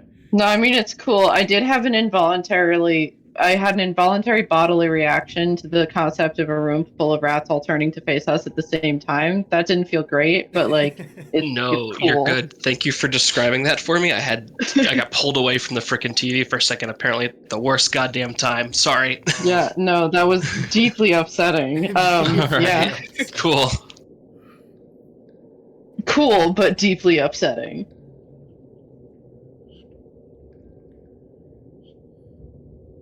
I follow that just in case that. Oh, I assumed that you were gonna Yeah. gonna follow. Everybody follows together. You eventually find yourselves in a stairwell that leads down into a open room, almost like a throne room, but more religious in nature. Relief paintings on the walls have been peeled and eroded away over time. Plants and vines grow over. Small fires are lit that burn piles of garbage. It smells awful down here. And many piles of garbage, debris, trash, bits that seem to have flown, that seem to have rushed down here from multiple sewer systems that seem to lead in the same direction. This place seems to be a centrifuge point for the entire city of Cartia and the university. It seems everything flows to this place, the natural gathering ground of every body of water, before it filters through here and continues on its way. It seems like all of the garbage and trash gets left behind here before the water continues its way to wherever else it needs to go. Literally the filter. Like a filter, like a naturally occurring filter. One of the massive shapes in the rubble and garbage shifts unsettlingly, and you hear a low, deep, guttural grumble as one of the bits of one of the larger bits of trash becomes upheaved as a creature pulls its lumbering shape out from beneath debris and garbage. That was supposed to be very quick. I was supposed to have that on hand, but I didn't have it in my DM screen. Oh. Look away. Don't look at me. It's fine. Okay.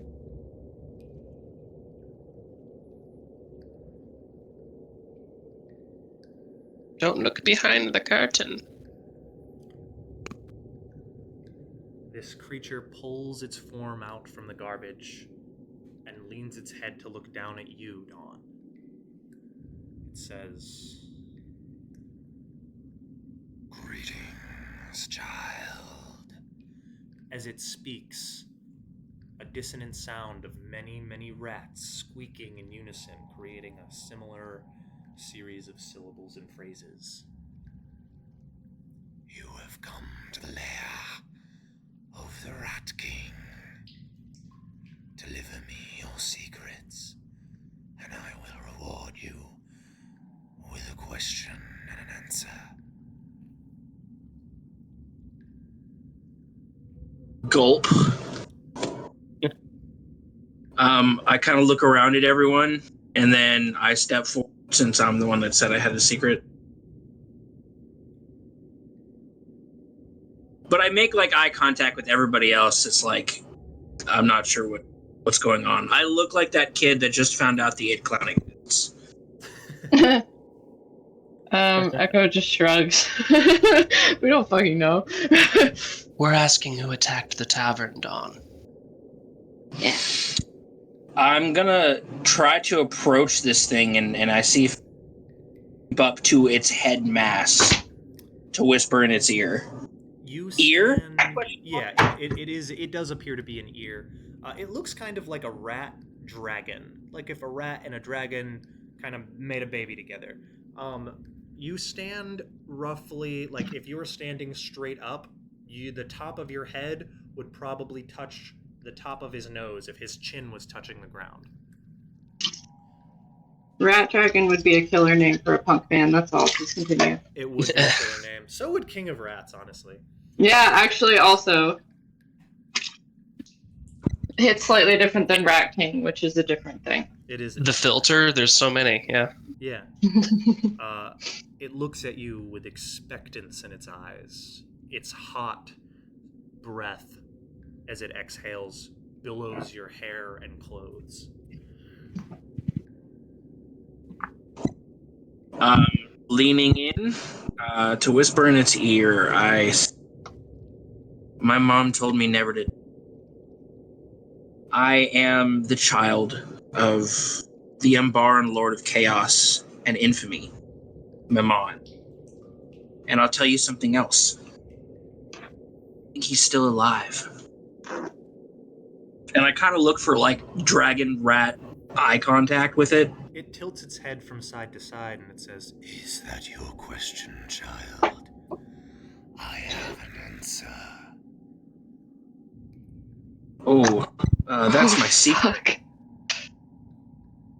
It was a secret. A juicy You have an answer? with a question wrapped inside. A question I have an answer to. Is that your question as well? Gulp. I look back at everyone else, and then Are we able to ask multiple questions with multiple secrets? Is that our question? Mortal. Every Oh, mortal has one secret. Find out what you need, Dawn. Yeah, just so that it's spoken. I made it a point to whisper this. I don't want you guys to know that I think Daddy is still alive. But I'm desperate. now. The creature, So, the creature says it out loud, so you don't hear what Dawn says unless you want to make me an awareness check. But you do hear what the creature says. It does. The creature does not whisper. Oh, actually, I'm sorry. The creature will command you to speak it aloud. It says, "Say it so my children can hear." And all of the rats in the room, their eyes open in the dark. You can see them glowing.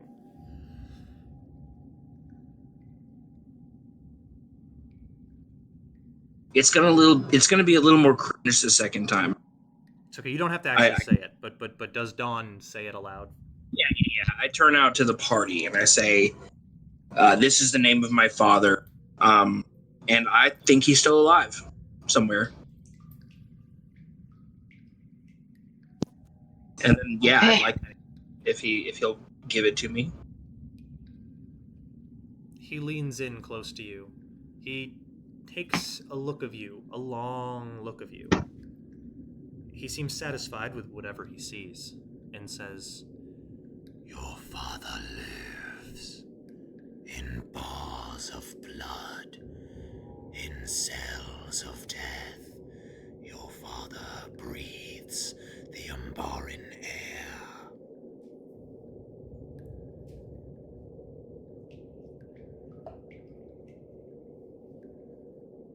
Thank you, sir. Have a nice day. And I kind of like scrunch up, cover my face with my hand, and like walk to the back of the group. Chip gives you a pat on the shoulder. There, Don. It'll be okay. He gives like a like an uncomfortable look at everybody else and shrugs, like, "Oh, what do I do?"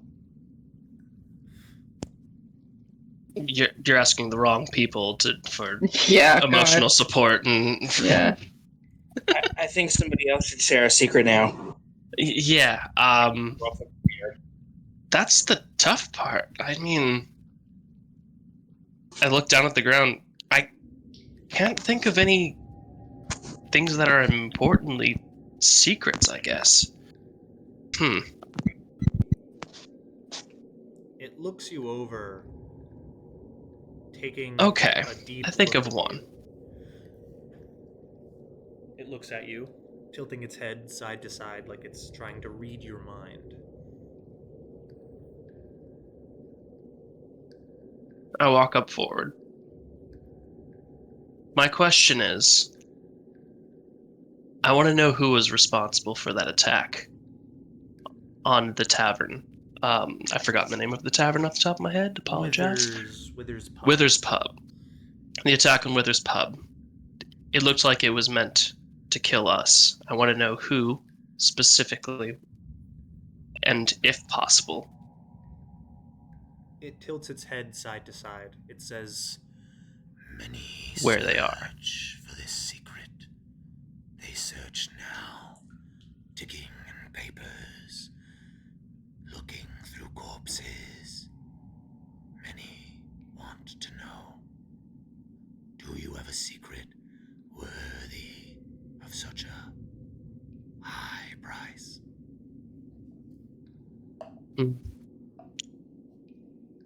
Should I tell you my secret now to see if it's worth it? it gives you it's not really a shrug, but it's whatever this thing's version of a shrug is. Its face kind of makes like a, I don't know.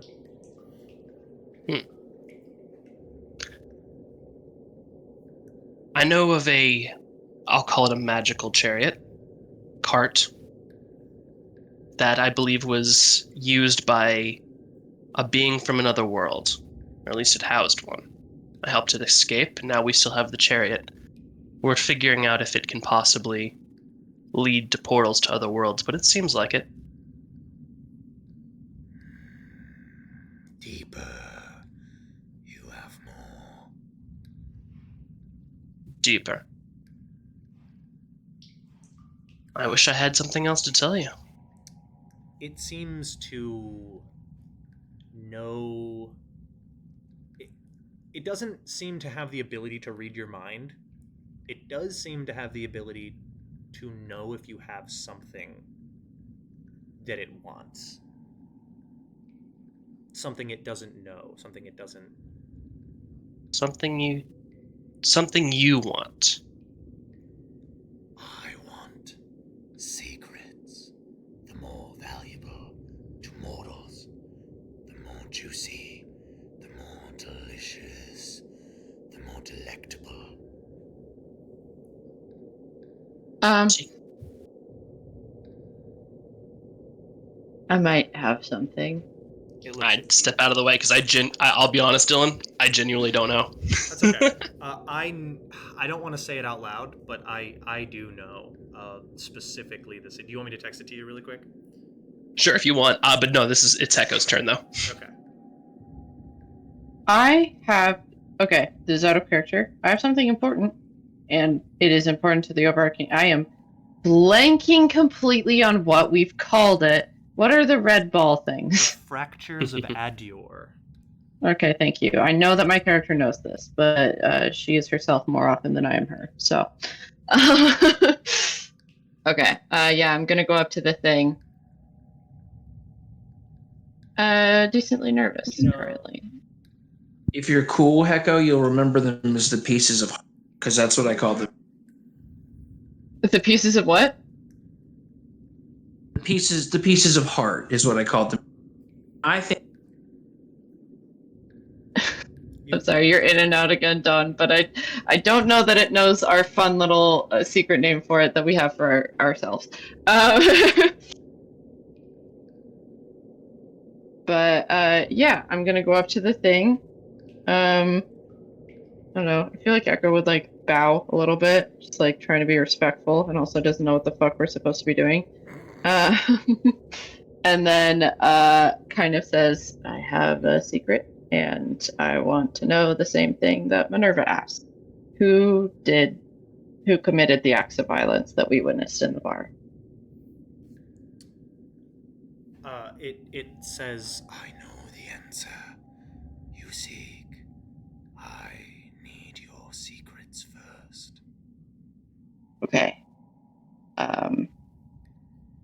I have a fracture of Azure.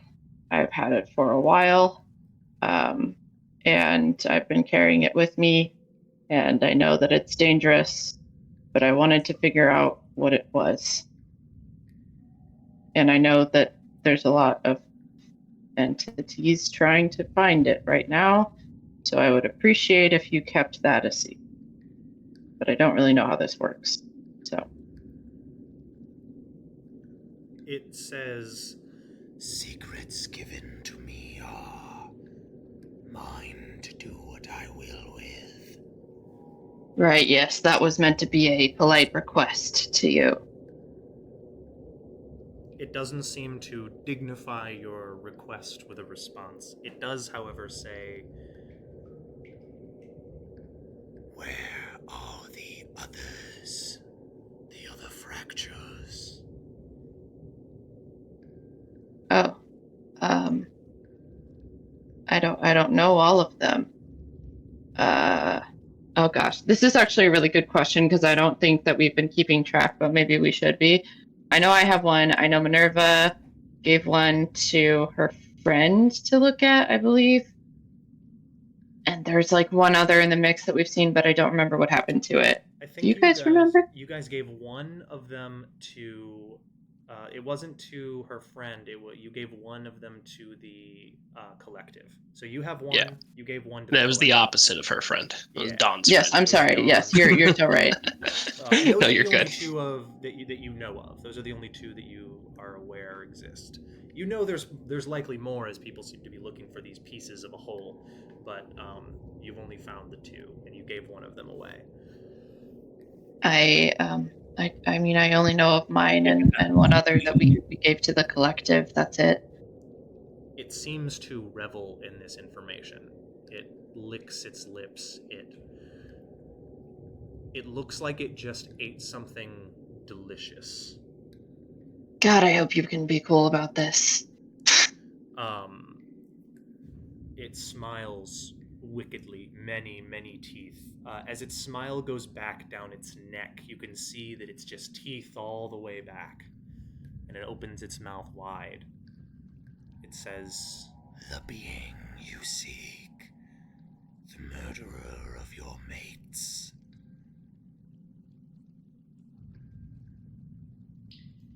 Dylan, did you just cut out, or are you No, finding the name? I'm finding the name. I'm Okay. reading.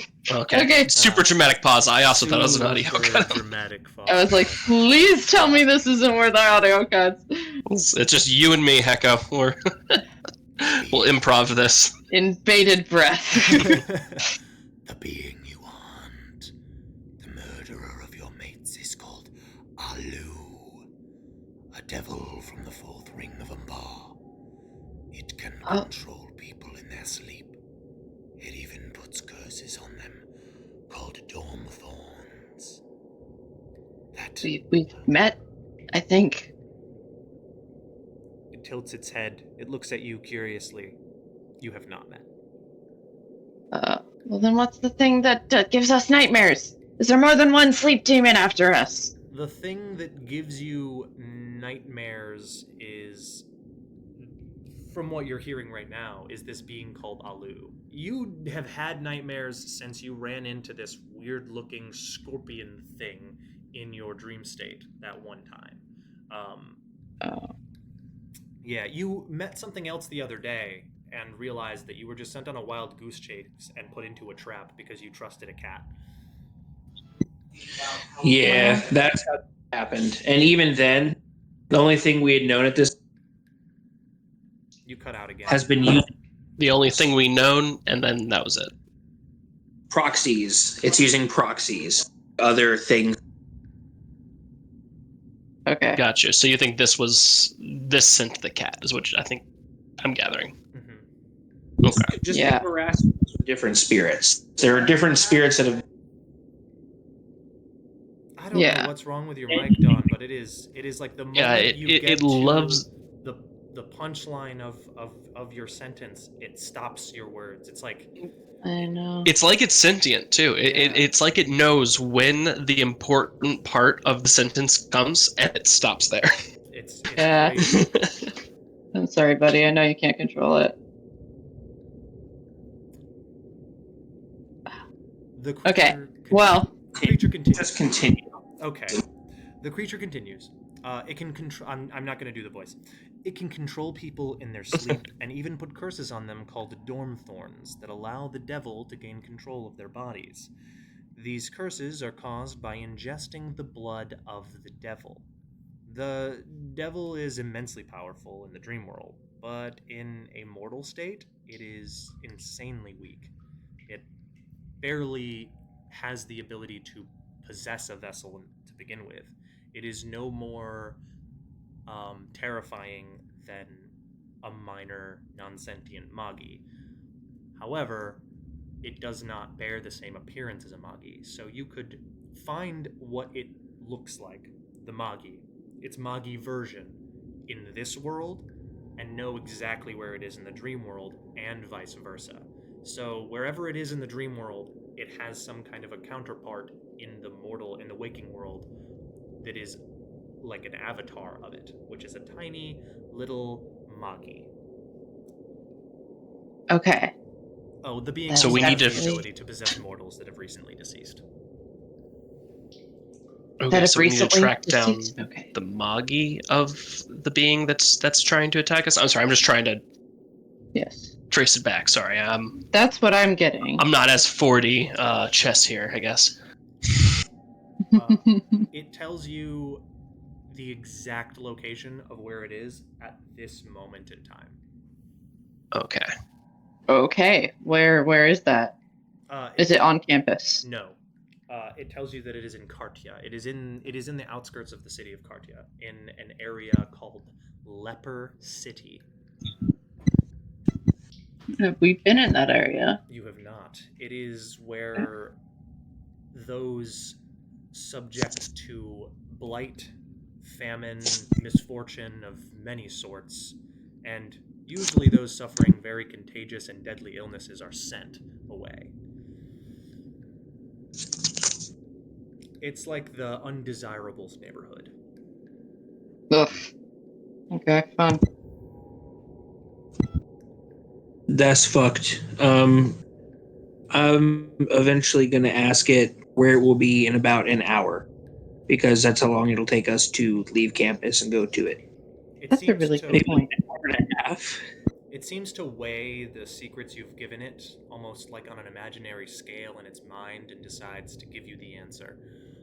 It tells you it will likely still be in Leper City. It also gives a little bit of information on accident, implying it says, I am not in favor with fate. We travel in separate circles. The being should be continuing its plague on Leper City, damning those sleeping of illness. Should be. Huh. Okay. That is helpful. Thank you, creature. And I again, shrug. just Look at Minerva, who's the one who can see these things. Do you need a description of the weird thing? I've seen enough of its handiwork that I should be able to hopefully track down. Well, I don't know. the King of He says Secrets it's explains to you that it is unlike any other Magi. It is the same size and the same substance as a Magi, but it does not look anything like them. You will be able to tell it different from a normal Magi. okay. hell yeah. That's cool. And we only had to give up 2 secrets. 2.5. I'm pretty sure my secret was really big. Yeah, it was. Yeah. Yeah. Yes. That might fuck us over later. Sorry, guys. It It's all- looks at Minerva again with hungry eyes and says, Are there any more questions you have for me? Anything in this world, in this universe, that you want to know? I'm going to be honest with you. I wish there was something I needed to ask of you. because based off of what I just saw, I think I know something that you want. But I don't know what I want from you yet. Let's put a pin in that, shall we? To find me. It slinks back away into the darkness until only its glowing eyes in the dark are visible, and then those disappear as well. The many rat eyes glowing in the circumference around you wink out one at a time, or two at a time. All right. Damn. Varen says, "Well, that was fucking creepy." Yeah, that was a lot. It was just a Tuesday evening. What are we talking about? Or whatever the week of the day it is. Yeah, I mean, I think it says a lot. I need a chart of the week. Same. I totally did these kinds of things before I met you guys too, all the time. It's just pretty standard fare for us at this point. Well, we'll get you used to it real quick. Don't worry, Baron. Yeah, I think I maybe need to stress that secret that I gave away was it might seriously make things difficult. No, I guess not at all. I had a secret that I wasn't willing to give up, but if none of you were going to give any, I would have been forced to. It would have been unfortunate as well. But alas. Well, we all make until sacrifices, next time. Chip. He looks uncomfortable as he turns around, and the creature is lurking on one of the balconies above, looking down at him, and he looks up at it and goes, oh, hells. It looks hungry. It leans down towards him, its long neck stretching like a snake all the way down towards Chip. Chip, we know you know a lot of things. We need to get him out of here. Yeah, we should probably go. Okay, I have a gambling addiction. The creature sighs deeply, looks disappointed, and recoils away. Wait, I am so sorry, Chip. That was not a secret. No. Question. That's public knowledge. He looks. I'm pretty sure we all know that you have. I'm sorry, Chip. Oh. His shoulders shrug. I guess not then. Fine, let's leave. I pat Chip on the back and I say, admitting is the Admitting is the first step, I think, is what she was going for. Yes. Admitting you have a problem is step one. Muffled cries. Muffled cries from Chip. You all eventually leave the cave system and return back to the campus. It is a long walk. You know that you will all be late as fuck for class. But... Well... We have a pass from Professor On, quite literally. So it's yeah, I think we're fine. Yeah, we were literally kidnapped from class by Professor On. We have standing witnesses. That is if we go and we're like, Professor On kidnapped us for their own means, they're gonna be like, oh, god damn it, not again. Why does he keep doing that? We are so sorry. Why do we let this man at our university? Why is he here? Why do we let him teach students? Can I go? Great question, you tell me. For now and forever, that is always going to be our alibi. All right. Back at the university, do you guys go back to class at all, or are you going to skip your afternoon classes and hunt down this entity? I don't care. Oh shit, enough that's about right. school. No, we got to go kill this thing. That's right. Yeah. I'm looking for Professor On our way out of campus because I want him to write a pass. Okay, he did say he was going to be in the... He said he was going to stay where he was. I'll say you spend like a good little bit of time looking for him, and you eventually find him. He is not where he said he was. You end up finding him on Stonebridge on your way. Of course he isn't. After abandoning your search, you find him on the Emerald Stone Bridge that separates Cartia from the university. On your way leaving the university towards the city, you see him just sitting on the edge, just leaning over it. You walk up behind him and he turns and looks at you and says, "Isn't it crazy? You could just shove me off right now. Not a thing I could do about it, and I'd plummet to my death." Don't tempt us. Can you answer some questions, please? She says, "What do I look like? The Need you King to of write Secrets?"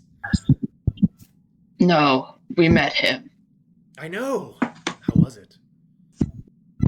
I mean, could have gone better, could have gone worse, probably. I see the kind of friends you keep around, and I understand a lot more of you now. He tilts his head a couple ways and then shrugs. Friends? Sure. You had questions. I guess I'm a teacher sometimes.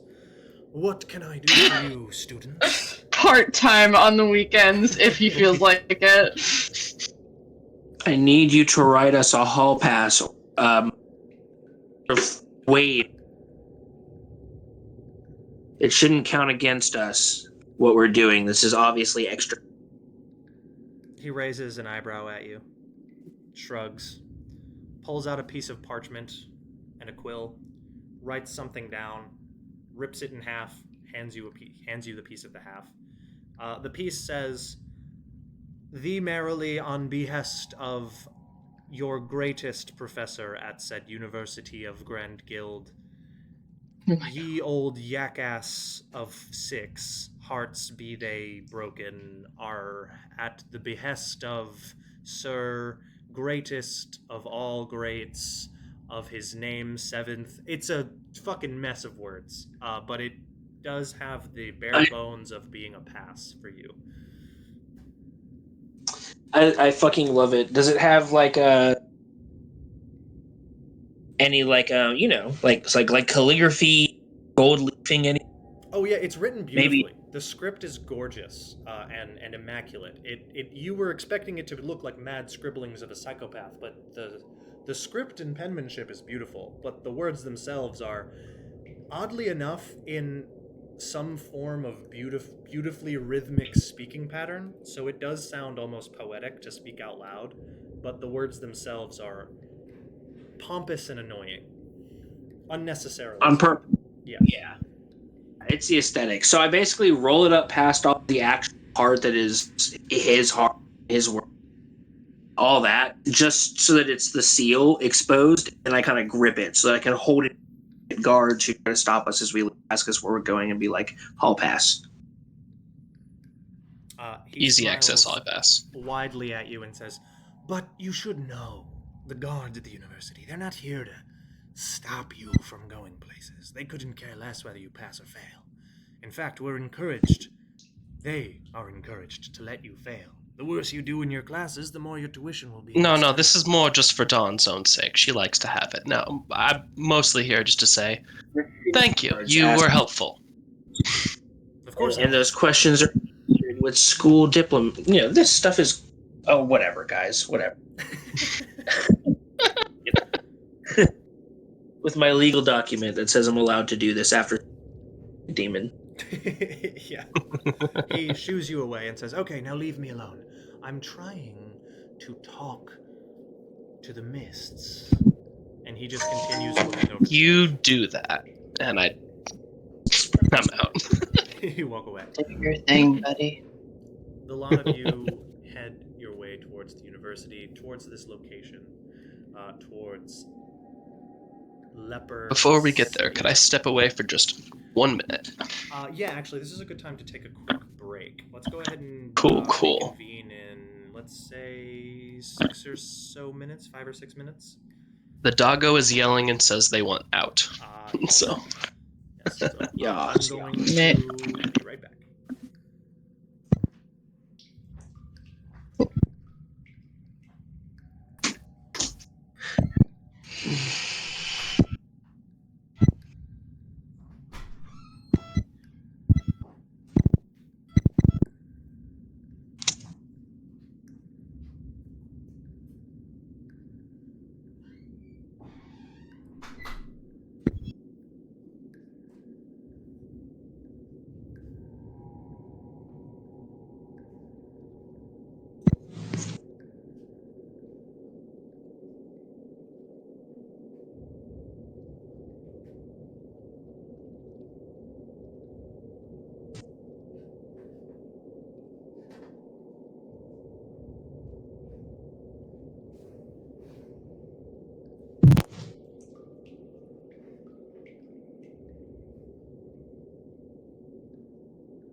I'm back in though.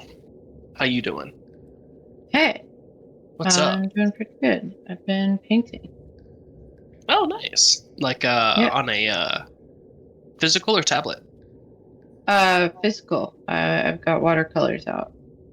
Oh, nice.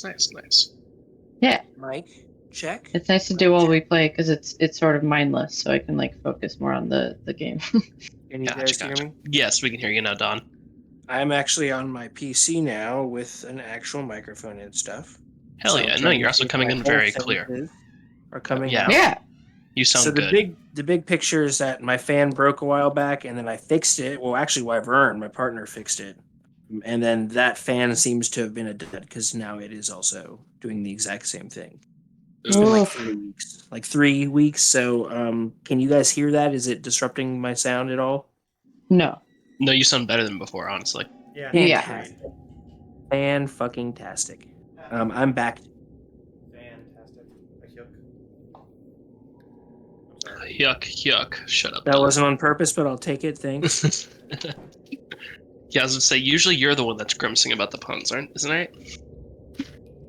Different vibe in the air tonight. All right.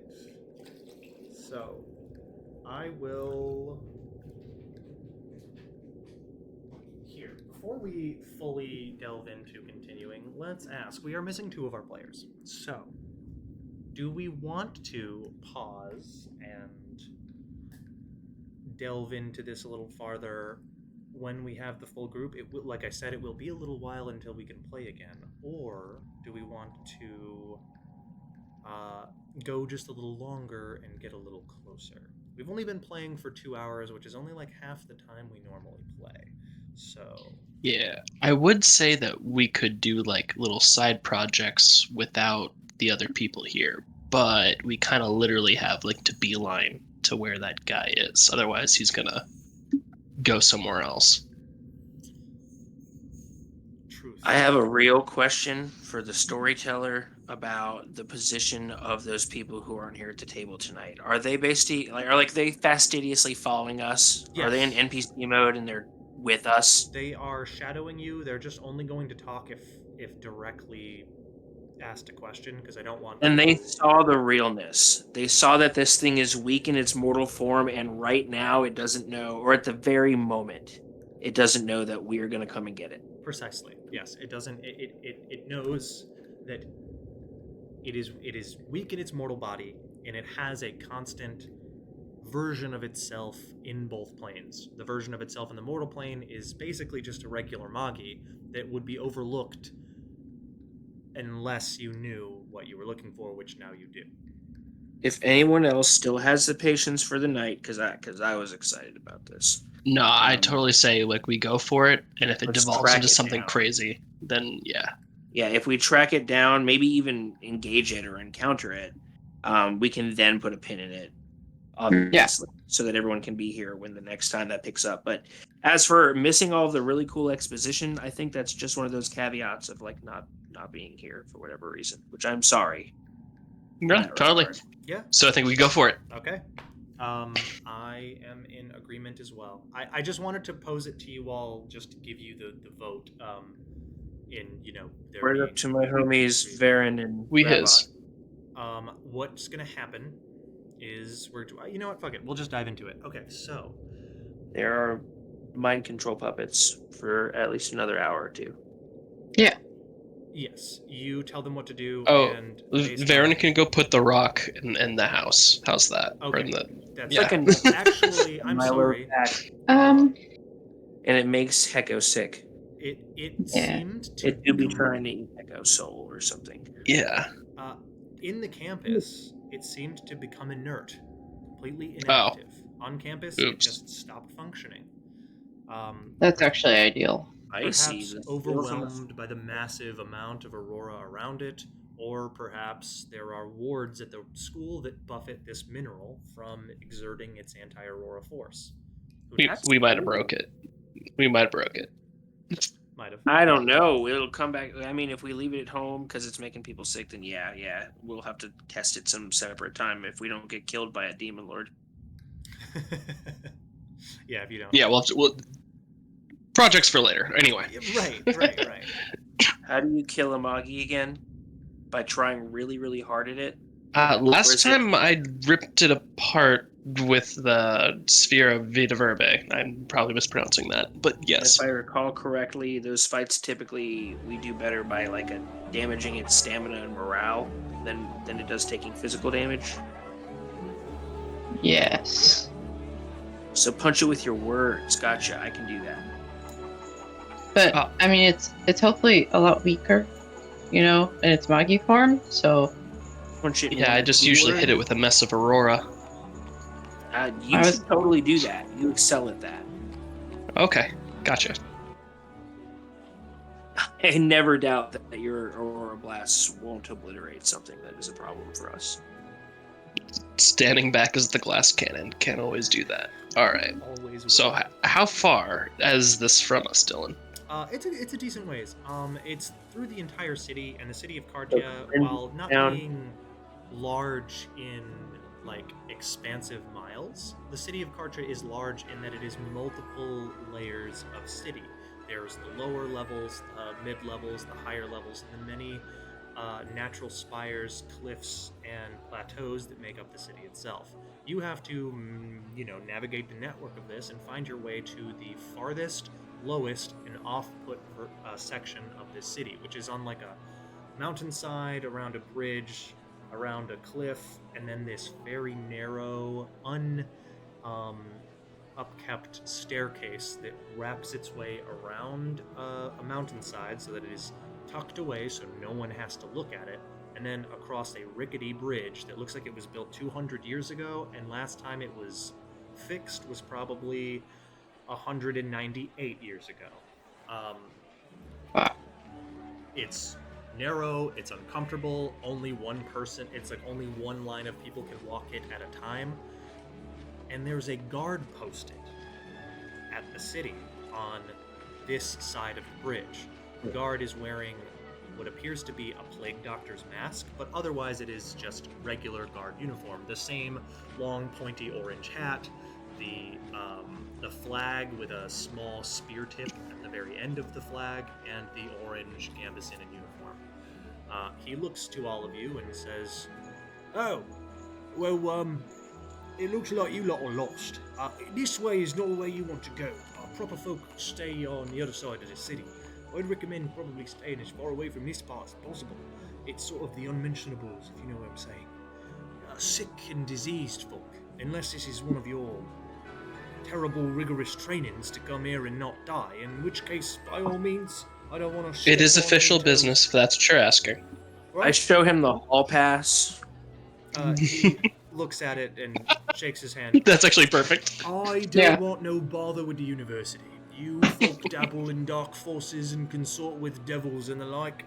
All you want, just keep it away from me. And he gestures for you to go over the bridge. Where did you get that thing? And I point at his plague doctor mask on the front of his face. Well, it's assignment, right? It's from our assignment bin at the. He makes a gesture like he's opening and closing a drawer. So if I wanted to get a hold of one of these, right? How much do I bribe you to get a hold of some of these for us before we head in? He chuckles. We don't do bribes here. I know folk at the university might do things a little different, but we're more civilized this side of the Great Bridge. You can. Does that mean you'll take me to them? No, I can't leave my station. He looks very proud of himself. This is where I'm posted. I've got to stay right here. You're a really good employee. That's a lot of good, solid workmanship, my guy. And I pat him on the shoulder. He looks at you, a twinkle in his eye. You could tell he's probably smiling underneath his mask. I think so myself. I've been, I was given this position a piece of honor, guarding this here bridge. Other folks said, this is the shit job, right? This is making sure the shit folks stay on the shit side of the city. But I said, no. I'm doing this city a good service here, keeping them over there and us over here. And I'm sorry, which side is the shit side? On the other side of the bridge. And he gestures behind him. Cool. Yeah, I'm sure it's different kinds of shit on both sides. So you've inspired me so much that I'd like to join your post and maybe hook me and my friends who join me. I say a little extra loud. I think what she's trying to say is, you deserve a break. And Yes. we should, as the caring public, give you some coin to go enjoy your break. And on the meantime, you could leave your suit with Dawn here. Jesus fucking Christ. All right. Echo stays completely silent. Echo does not have the social skills to interact with this man and try and deceive him or whatever this is. May this be an assist with Dawn. I just on- It swag, so none of absolutely us get sick. it's Honestly, gonna be guys, Dawn's social. I'm not trying to fuck around and get sick. It's okay. This is gonna be Dawn's social plus Minerva's manipulation. Perfect. Dawn, make the check. Dawn, roll the die and add your social, and then Minerva's manipulation. What is your manipulation there, Minerva? It's only a +2, but you know. Well, I mean, I'll factor that in. Hey, Consider it factored. yeah, definitely more in the mental department, but just recently leveled into social, so we get a little Got a little bump. little We're gonna bit. get Little that. bit. We're gonna get that 6th experience point at some point. I'm not joined in the rigmarole. I'm sorry, Dylan. It's okay. We need Varen in here for. We You're the rigged best at it. rigmarole just at least. Oh, what was your total? I'm sorry. Oh man. So you said that was presence manipulation? Social manipulation. So you use your Social manipulation. All right. So 10, 12. 12. That's including her +2. +2. Yes. Okay. I'm gonna give. It's just my social, so it's a social skill. I'm gonna Plus. Yeah, social plus Minerva's manipulation. I'm gonna give him the opportunity to roll against. I'm gonna have him do a mental plus instinct. Guards You are mentals wise and is fair. +2. Their instinct is +2 as well. So I he's bet got- this guy's mental stat goes crazy. I bet it goes hard. He rolled a 1. He rolled That's a what I Yes, thought. my man. Yes. My man. He said, well, you know what? It's about time that some university folks come starting to pull their share of the load, right? They don't have to pay taxes. They don't pay me for squat, but they expect me to help them when their students start getting broken legs and stabbed to death on the streets. You don't pay Oh my taxes. god. No, The That's nerve not of 'em. Horrible. the university, right? Wow. That's what I'm Give saying. me one of My them math. money. I can't believe this. You go have a sit down. I'm gonna talk to someone at the university about taxes. He takes a good many steps away from the bridge before taking the mask off, and then he hands it to you. Excellent. I hand him like 500 gems to go, Oh like, go my get a drink. god. He says, "I'm gonna go get myself a cup of coffee, and I'll be right back. You lot." I was gonna Go say have that's fun. not even enough for coffee. No. I give No. it like a sniff. I mean, he's already given her the mask, so. Does Yeah. it pack with good smelling herbs, or does it smell like this dude's morning breath? It's sweaty around the edges from where it's touching his face, but it is packed with good smelling herbs. Ooh, somebody do some magic on this. Can you magic? Ugh. I pointed at the magic people as if there's something magical they can do for this. I look at You want us to do with the mask? the ghost Magic. with the knife and the zombie look at you. Chip looks. Yeah, Chip holds his hand out at you. I'll take it. Is there I think something I know wrong what with I it? can do with this, and he holds his hand out. Is it cursed? Everything that Chip has ever done is hilarious, so I give it to him. He farts out immediately. God fucking damn it, Chip. God. Chip should have to wear the mask. Here you go.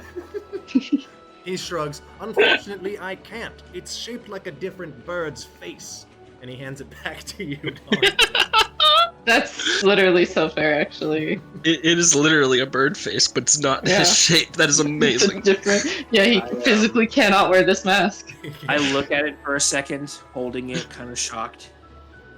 I can see how you'd make that mistake. Oh goodness. I'm walking across the bridge, damn it. Okay. Perfect. You guys all, is everybody walking across the bridge? Yeah, after I don't know, stuff some random wildflower or mint in the front of this so it doesn't smell like mask face. Oh no, it does have herbs packed into the beak of it. It does But have. it smells like this dude's face. I Well- just somehow. Well, now it mostly smells like Chip's ass, It does but mostly smell like duck ass. I'm wearing it anyway. As you put it on your face, Chip laughs very loudly. I spent 500 whole gems on that. Yeah, precisely. It is orange as What? well. It definitely clashes with your burgundy fit, but It does clash with my burgundy fit. I'm glad that you realized as much and pointed it out. you're welcome. I'm not a fan, but I'm wearing it anyway, just in case we can get asthma by being here. It's fair. It does seem, everybody else, you start to notice as you get to the other side of this long rickety bridge that the air does have a tinge of miasmic discomfort to it that Dawn seems to be unbothered by, but the rest of you need to make me physical fortitude checks. Ah, shit. Oh, yeah. We maybe should have asked why he had it. I It's fucking fine. knew why he had it. That's why this shit's on my face. 2020. It smells like duck ass. Can I have advantage because I always smell bad? No, I'm kidding. No, there's a different kind of bad. My Okay, asthma it's is 10 total. And So that's bad. not that it horrible. That's fucking okay. hurts. 7 total. 7 is not good enough, unfortunately. So, Echo, you're used to the smell of rot, as some of your limbs Yeah. occasionally give the scent of pus. And A rot. Yeah. Some of the things that you've consumed smell a similar way. So, not too odd for you. Minerva, It is this what it is. smells worse than the day the plague rolled through your hometown, wiping out a good maybe 10% of the people in the neighborhood who all had to come to your church to get treated. The rot of that was rough. Having to amputate limbs and cauterize them to prevent further infection was rough.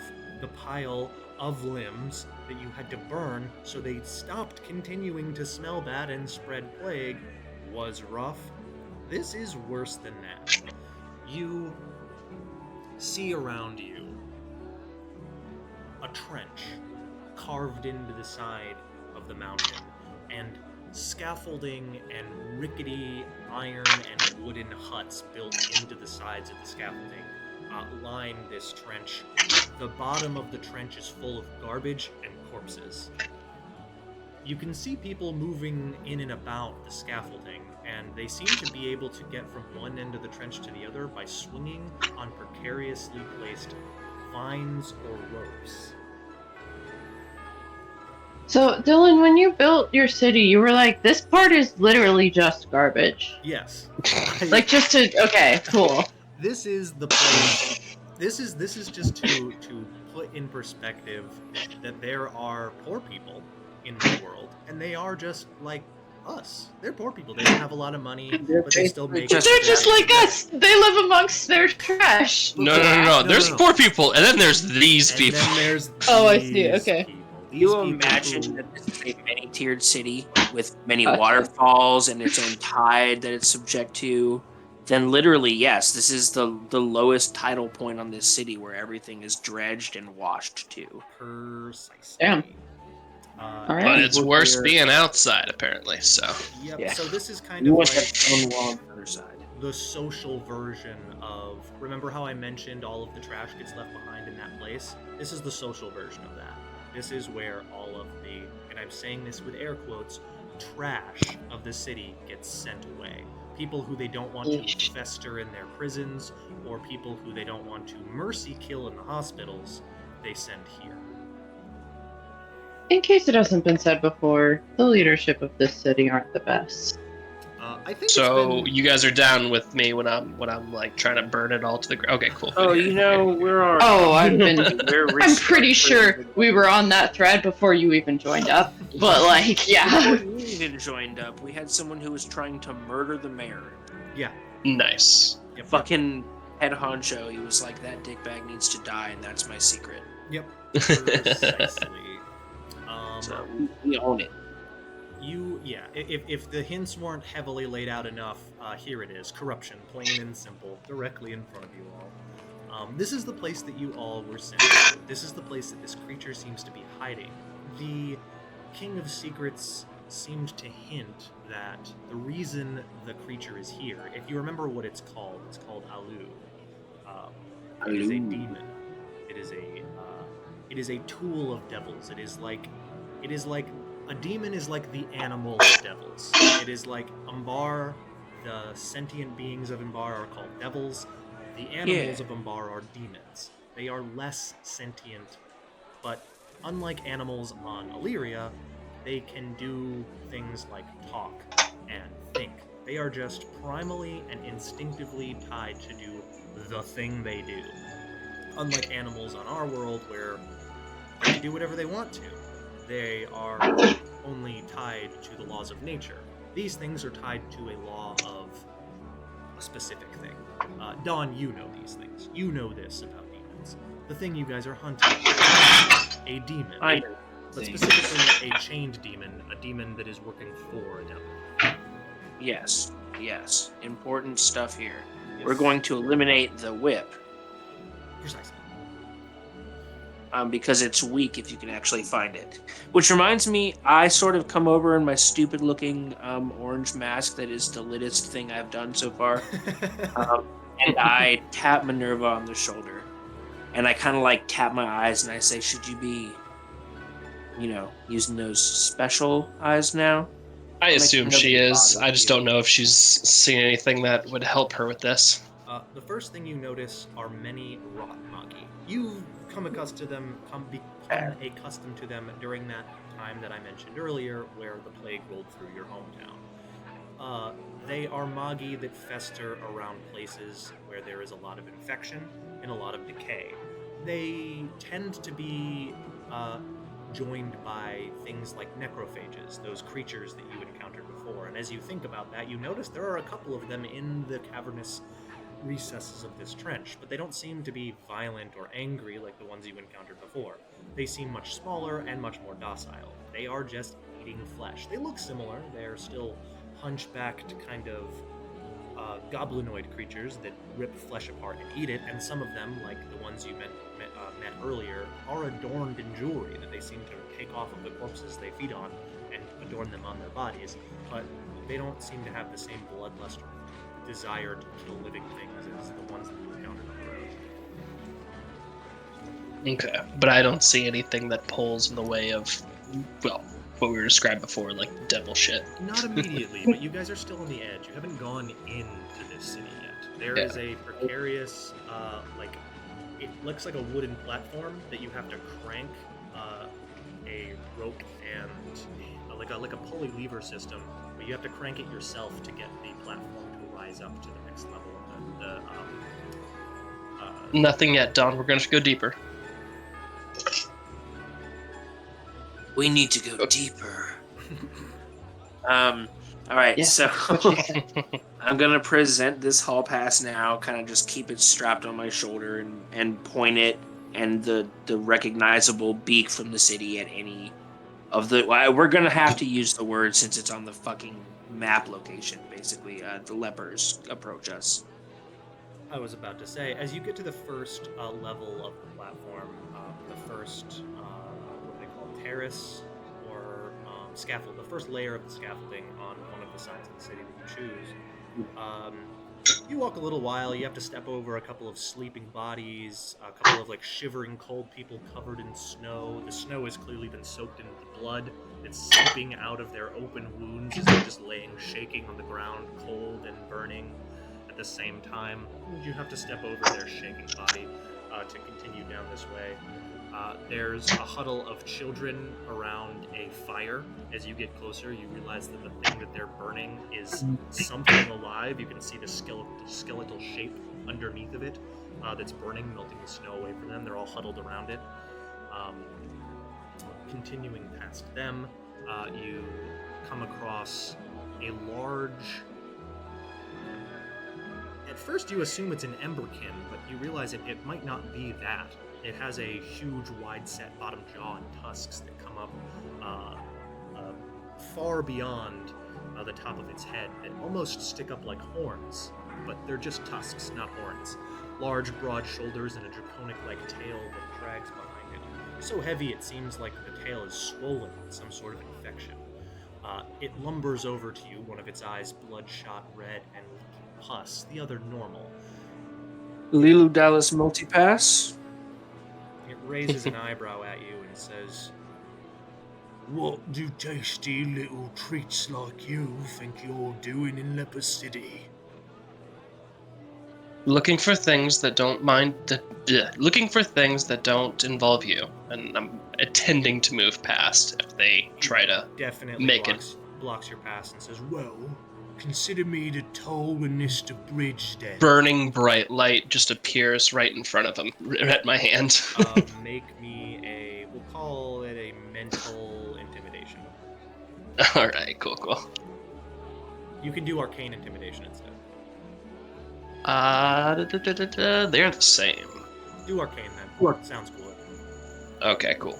Yeah, the only time it'll ever matter now is if we spent the extra experience points to go over our gap. Yeah. Yeah.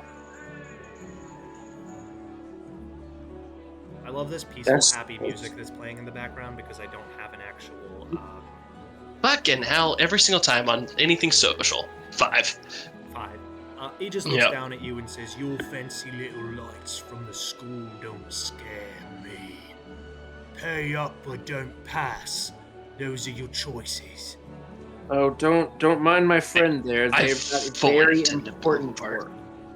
We've got very important work that they're here to do. Please don't mind them in their attitude. Dawn, you get one more chance to try to remedy it. Make me a social persuasion. Yeah, I'm just letting you know, Don. That is a real spell. That ain't a joke. I'm sure. I don't trust Vegeta not to blow this man up. Fair. So Thanks, And Goku. if this doesn't work, Dawn, I have something I can do. It's a little bit of a last resort, though. So I am attempting to look like both a young person and also a police officer at the same time. I'm like gesturing into my pocket, making it really obvious that I'm going for something and that it's probably not a weapon. He immediately assumes you're trying to give him money because that's what you just demanded of you. So he looks vilified, like he's just succeeded in his attempt to intimidate 3 children or 5 children. He's extorted me so well that I pull up 200 shards, but I make it really obvious, like I have to separate some amount of money to pull this out for him. His eyes go wide, and then as you start separating, they start to narrow. Yeah, at first I give him like 200, and then I still have my hand in my pocket as I hand it to him. Kind of like pass it and then reach back in. He jingles the 200 in his pocket, and he says, Normally, I'd let this pass, but I know university brats are nobles. Everyone knows that, so I know I could fleece you for a bit more. and he holds his other hand out.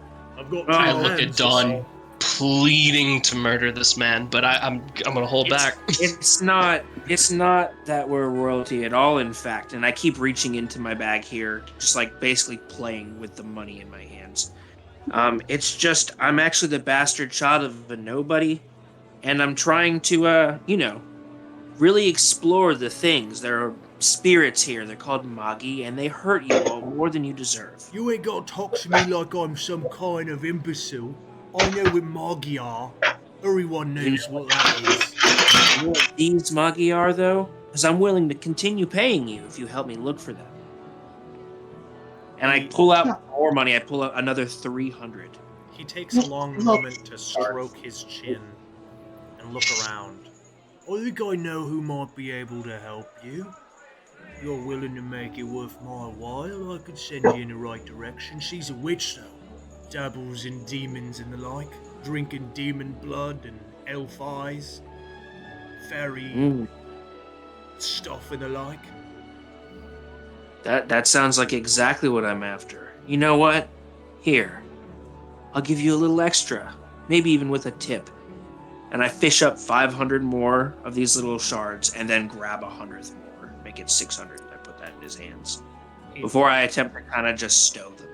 He jumbles them in his hands, and you can see the greedy eyes of everybody around him, like looking at him hungrily.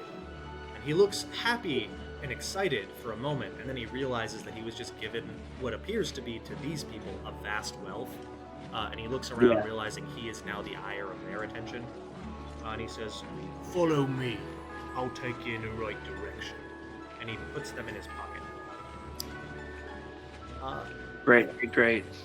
You follow him around in this gross place where there's no sign of any kind of law enforcement. You actually walk past an alley and you witness a woman stabbing a man to death in the alley, taking his jacket off of his body, fixing it on herself and looking at herself in the reflection of broken glass, bloody broken glass, and realizing she really likes the fit of it, and then walks out of the alley with her hands in her pockets. Yas, queen. I mean, oh god.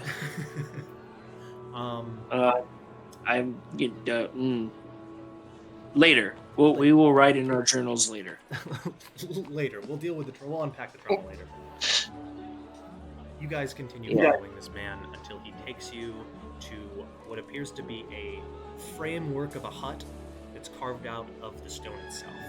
He gestures for you and says, I'm not going inside, you see. I tried to steal something from her some time ago, and she turned my bones into jelly. I don't know how she did it, but I don't want her to do it again. That's horrible. I'm glad you survived. This is the end of our journey, and I'm pleasured to do fitness with you. and he walks away. Sick. I watch him go. I see if anyone harasses him on his way away, or if they pay us. But he shoulders them off the edge of the cliff as they fall into the poisonous, gelatinous muck beneath. They sink into the pile of corpses and sick. You could assume they did not survive. He does not look Oh.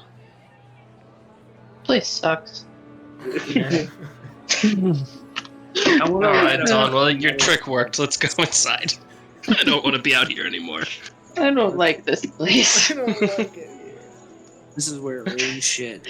I do not. Echo hasn't really been around a lot of people, and so I think she thought that like most of Kartia that they've seen is what everywhere is like, and then they got here and it's like, oh, actually, it can get so bad. Like, never mind. Lars writes songs about places like this. Oh yeah. We're just gonna find a nice hole and just hide. Yeah. People I suck. think me and Chip need to write a song about this place. Just the smelly garbage place? Okay. We'll call it all kinds of Minerva, things. you are constantly What's up? You're constantly on edge. I want you to make me a mental. I've been awareness. doing, what do you call it, the magical eye bullshit this entire time too, so what if that's helped? I imagine. mental awareness check. Mental awareness. Back to the old dice roller. Man, my mouse is fighting me today. Back to reality. Oops.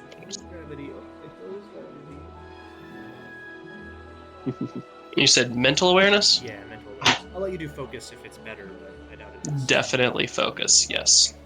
Much love of focus, thanks. You spent the extra points. Oh, always. It's 12. 12 is very good. Yeah. You see him before he comes. He comes swinging on a vine down the side of the cliff, his little feet clicking along the sides of the woods. He hits the rooftop of the building shape that you guys are about to enter, jumps down, hands outstretched, a knife in one and the other hand just open palm, like he's about to try to steal something off of Dawn's hip. Can I... Alright, sorry, describe it exactly again so I can frame Minerva He is properly. Tarzaning at my waist area, trying to steal my muns.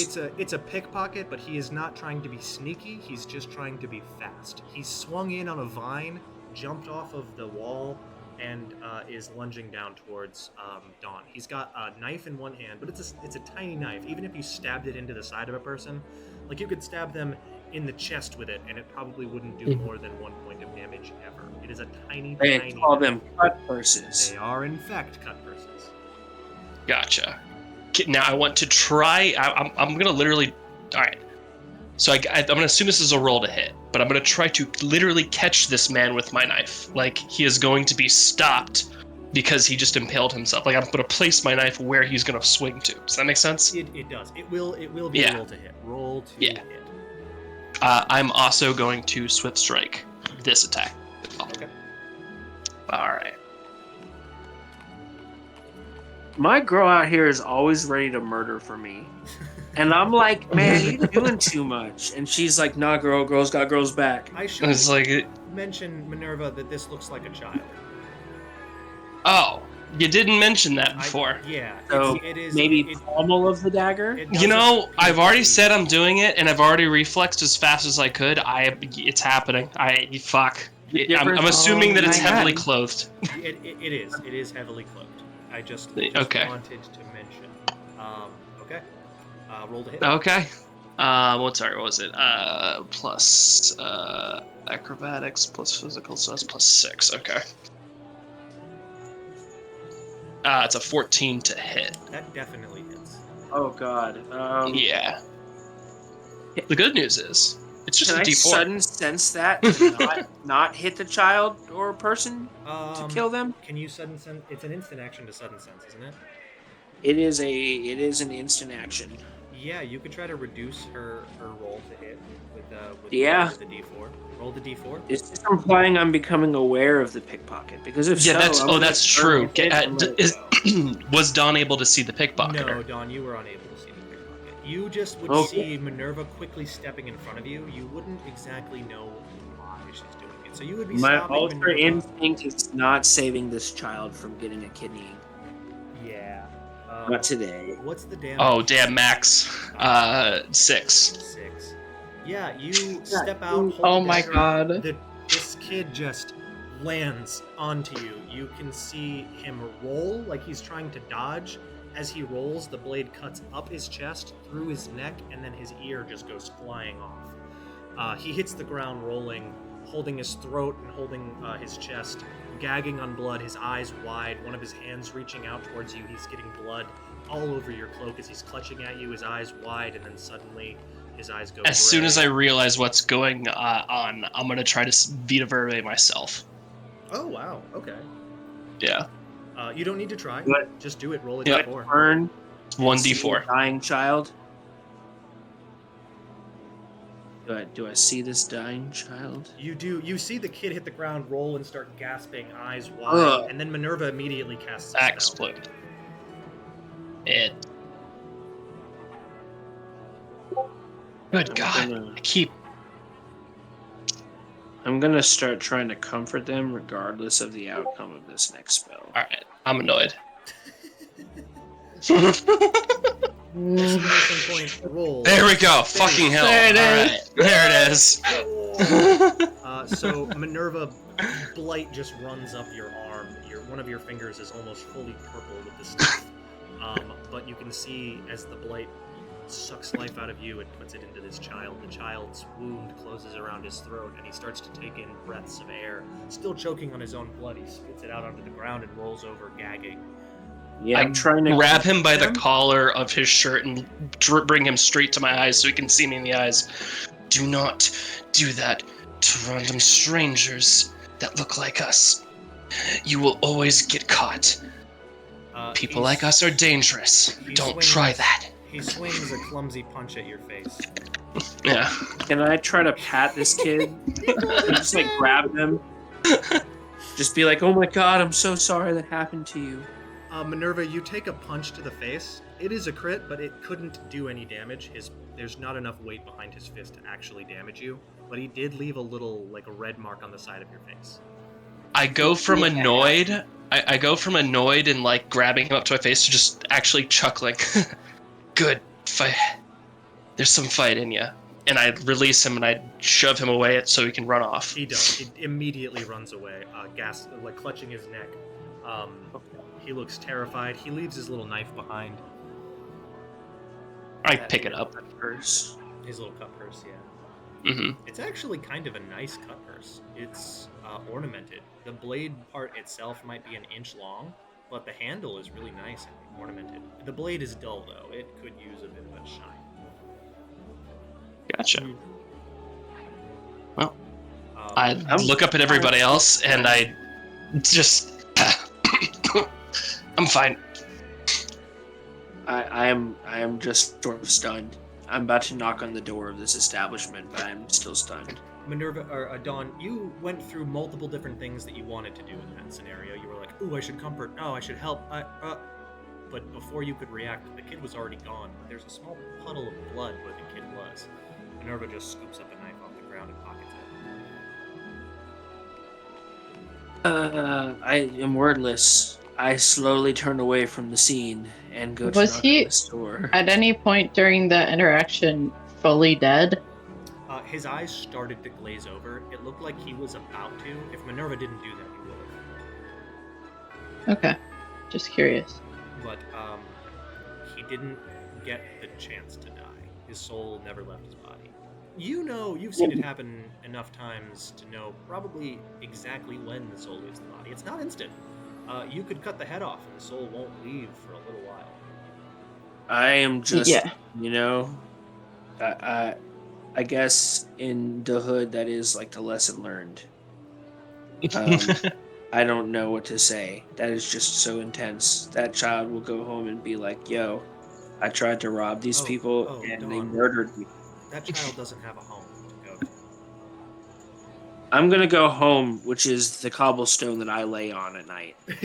Yes. And I'm going to think really long and hard about how this person murdered me and then said, you don't get to die. Yeah.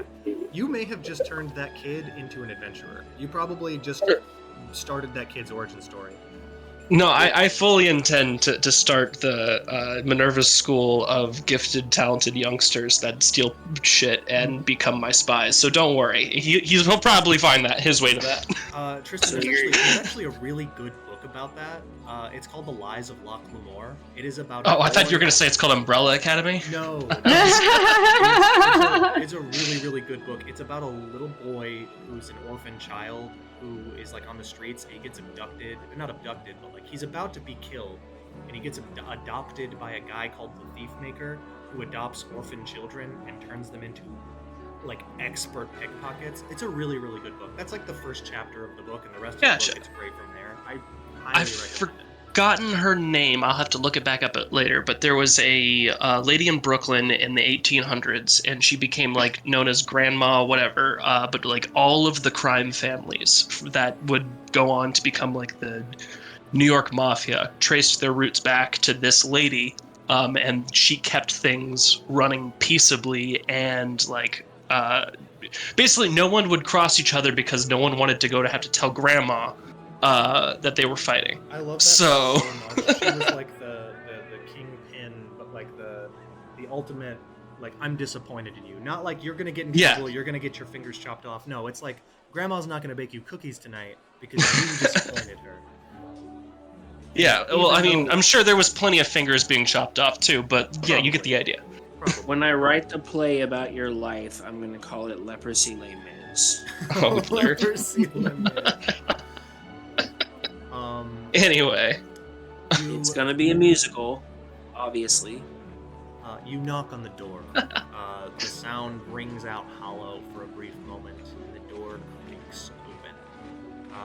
The inside of this room is full of cobwebs. And not just cobwebs, just webbing in general. It is full of webbing. There's spiders crickling and crawling all over the walls.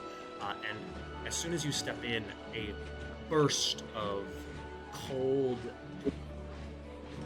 like, what's the term for something with antiseptic smelling scent that blasts over you when you all step inside, coughing, wheezing, and wiping the smoke out of your eyes.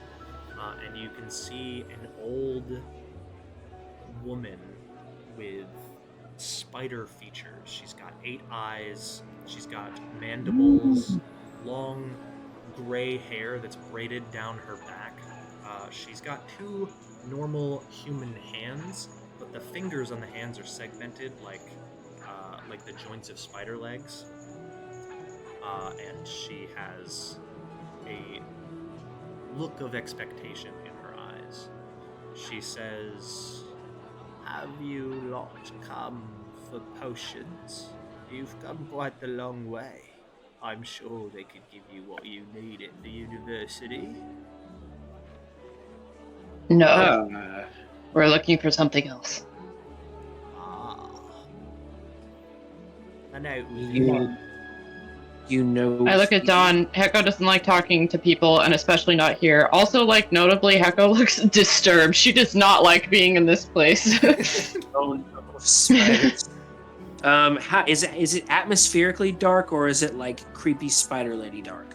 It's creepy spider lady dark. Not anymore. Oh, I'm gonna make another aurora lamp in my hand.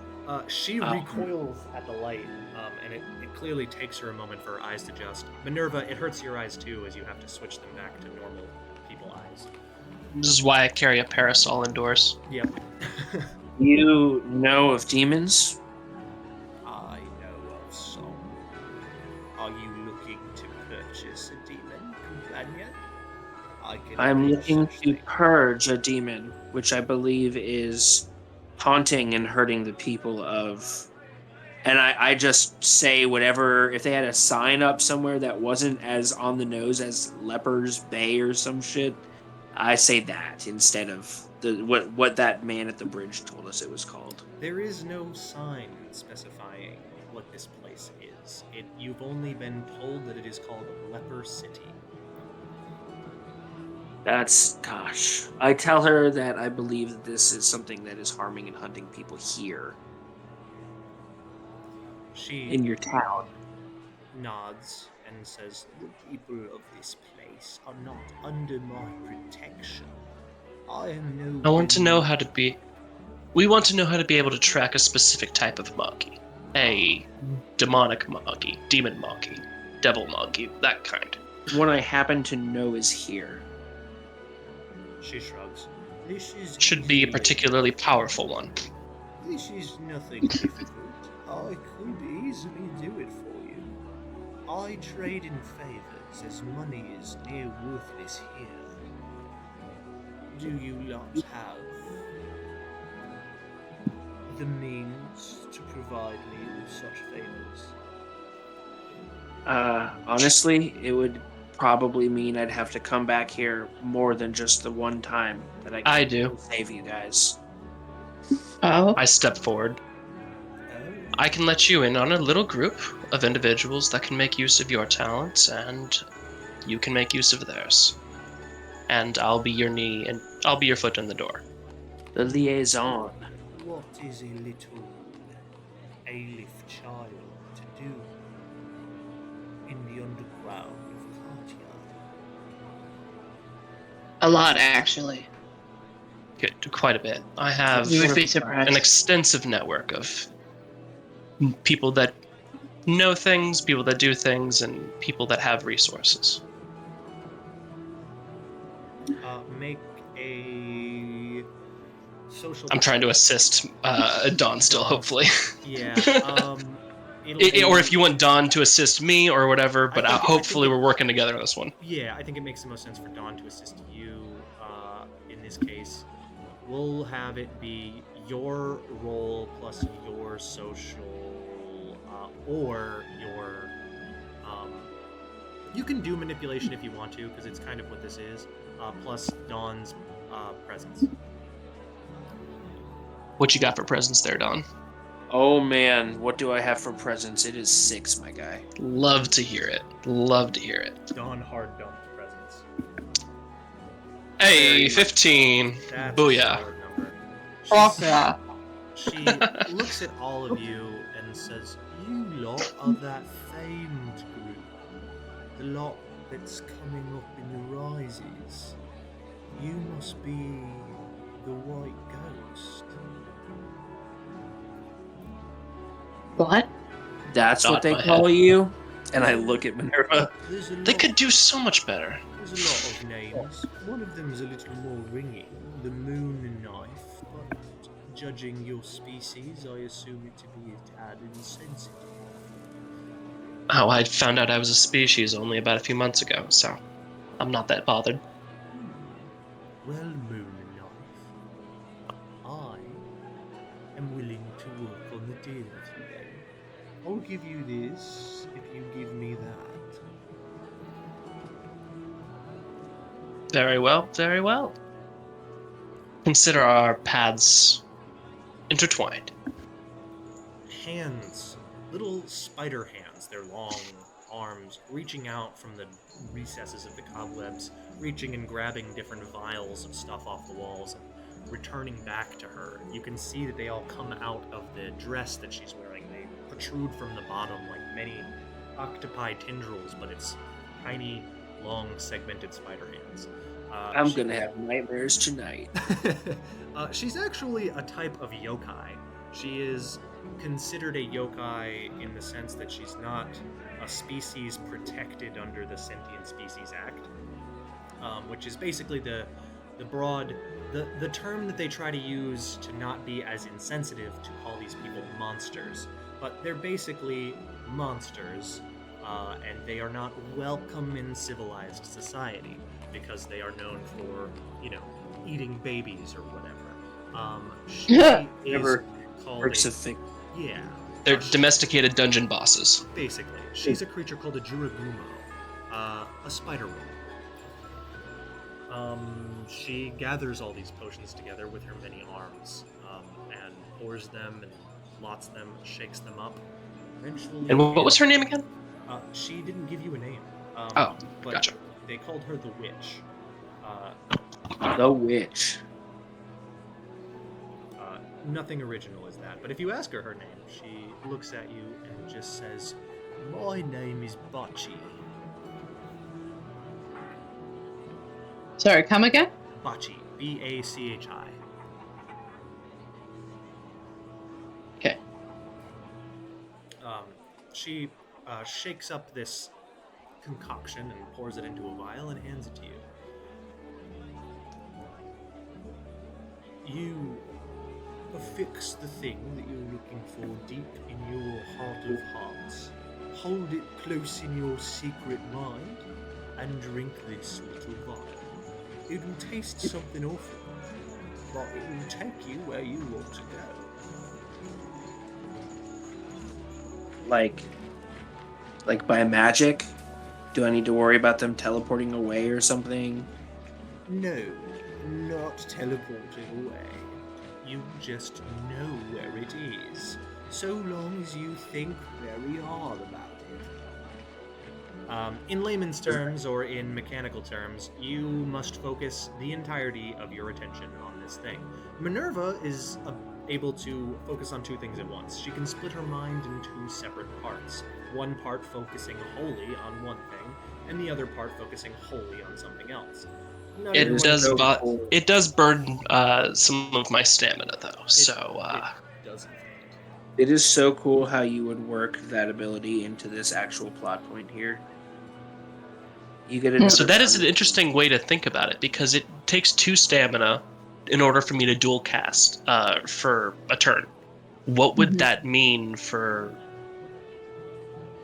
out of combat? I would let you burn the 2 stamina for the duration of the scene, per se, for the amount of time it takes to finish this scene out. So Okay. consider a scene the actual like in a TV show or a movie or in a story, the arc of that smaller portion of plot. Well, here's the bad point, everybody. If we're going to do that, I'm going to need to stop for tea, because I've been going for quite a while so far, and I'm basically empty, is what I'm trying to say. Do witches drink tea? I'll Me? tell you what. I literally made a pot for us last night. Do witches we like tea, Minerva. We drink I thought you were together. calling me a witch, and I was accepting that. She smiles broadly with her mandibles and says, Of course we do, dear. Would you like some? I would don't think very we should. much- I don't. Yeah. Hi. Well, I was going sidebar. to, and I produce a teapot. Echo, you don't want to have tea with this nice woman? I think I'm okay not drinking the tea.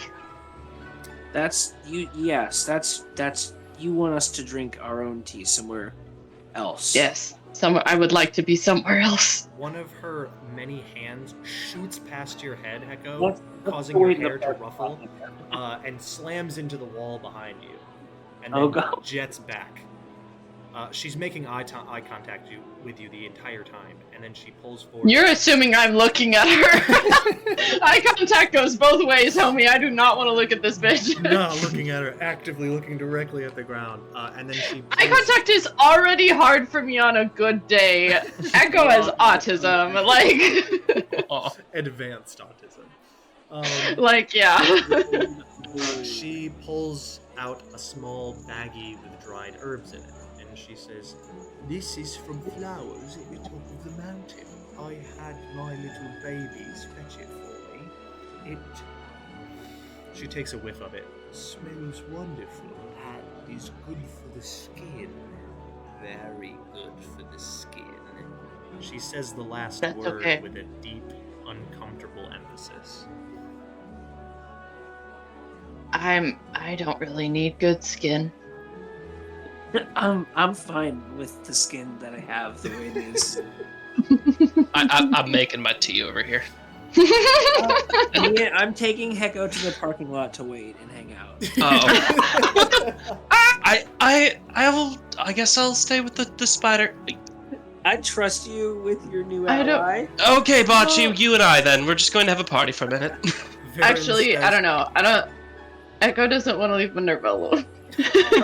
Table here, just between us. That's fine if we don't. I'm sorry. I have to meet the creepy neighbors right now. I'll be back in a minute. It's okay, darling. Let me be a cryptid for just a minute. Let me talk to the other cryptids of the city. I have to go meet with my strange business friends. I'll be back She's being when the put shooting in stops. between two of her driving forces, one of which is follow Minerva around all the time, and one of which is avoid uncomfortable situations. Oh, Yeah. Yeah, she'll go with Dawn, but only once Minerva says it's okay. Okay. Dawn, you're left with Varen. Varen stays with you. Or sorry, Minerva. Minerva is left with Varen. Varen stays with Minerva, and oh, perfect. Me and the NPC. yeah, perfect. And then, Ravok. uh, And Ravok. Ravok goes with the two of you. We'll go ahead and say Chip stays behind with Minerva as well. Nice. Good old split the party with a front door. Yeah.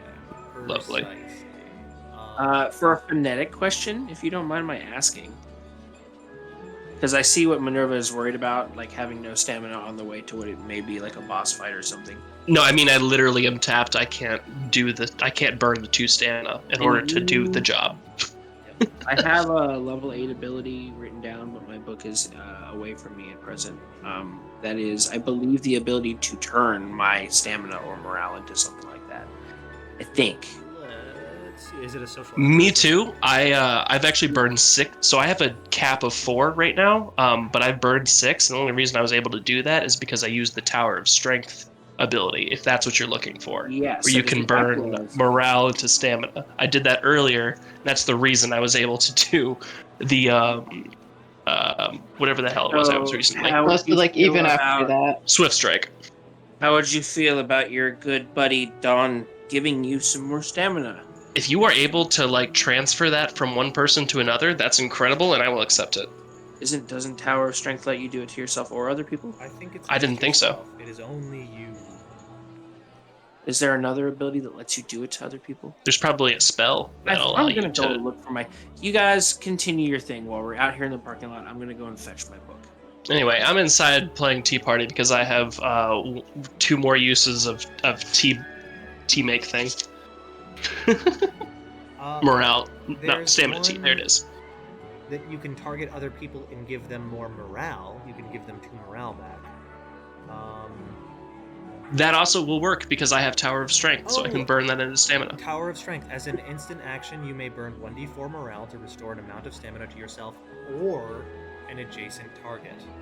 Oh, hell yeah. Oh. See, I didn't have it in front of me, so I didn't know that. Yes, Dawn may burn her morale to give you stamina. Yes. Don, just so you know, stamina is like my one resource that I have to work for. So like in a fight, that's a big deal. It is the I know it same is. with- Look, I'm actually pretty well built. I just spend more of my time with this character goofing off. No, I'm just telling you, like above the So- board, just like table play is like if Like, you're able to if- stamina infuse Minerva on occasion, like I also we have big. Temporary Resort, which I think does something. I think Temporary Resort lets me make health on the fly or something. It does, but only as an instant action in response to you taking damage. But Side I note. can effectively not die. I can go and still go after what should have killed me at least once. Yeah. Yeah. But Tower of Strength does allow you to give it to an ally. You can burn 1d4 morale and give the amount of morale burned as stamina to an ally. So after they have their little tea party, I will give them some stamina. Just because I'm going to realize why they wanted to have tea with a creepy stranger. Well, I'm gonna roll my 1d4 and see if I just get all of my stamina back anyway. How much do you Um, have? I have a cap of 4, but I can have So you can. Can you overcharge your stamina? You can't do that, right? It's only morale. No, it's not morale Yeah. that does. So yeah, I have a cap of 4 because my character is a glass cannon, like I said. I do lots of damage and I'm pretty good at hitting things, but oh my god, don't make me take any hits. That's all right because I'm the tank. I have a lot of HP and a sizable amount of stamina and morale. I also avoid conflict almost everywhere I can, and I learned that from Chip. It turns out if you're the tank and then you just don't actually fight, you're like always happy and healthy. Oh yeah. Always happy. So yeah. Yeah. Does anybody else in the parking lot want to do anything? Dawn is just going to start juggling again because they haven't done that bit in a minute. Last time I was in this parking lot, there was a cut purse that was murdered and then revived. Yeah, the blood's still there. You keep referring to it Yeah. as a parking lot. It is a wooden like scaffolding that overlooks more dilapidated wooden scaffolding that overlooks a trench of corpses. I am doing what is called projecting, and it's helping me do what's called coping with my circumstances. Excellent. I'm imagining where I want to be. I'm just deciding that I'm in a parking lot. I'm choosing that for Beverly Hills, that's where I want to be. Yeah. Singing while juggling. Anyway.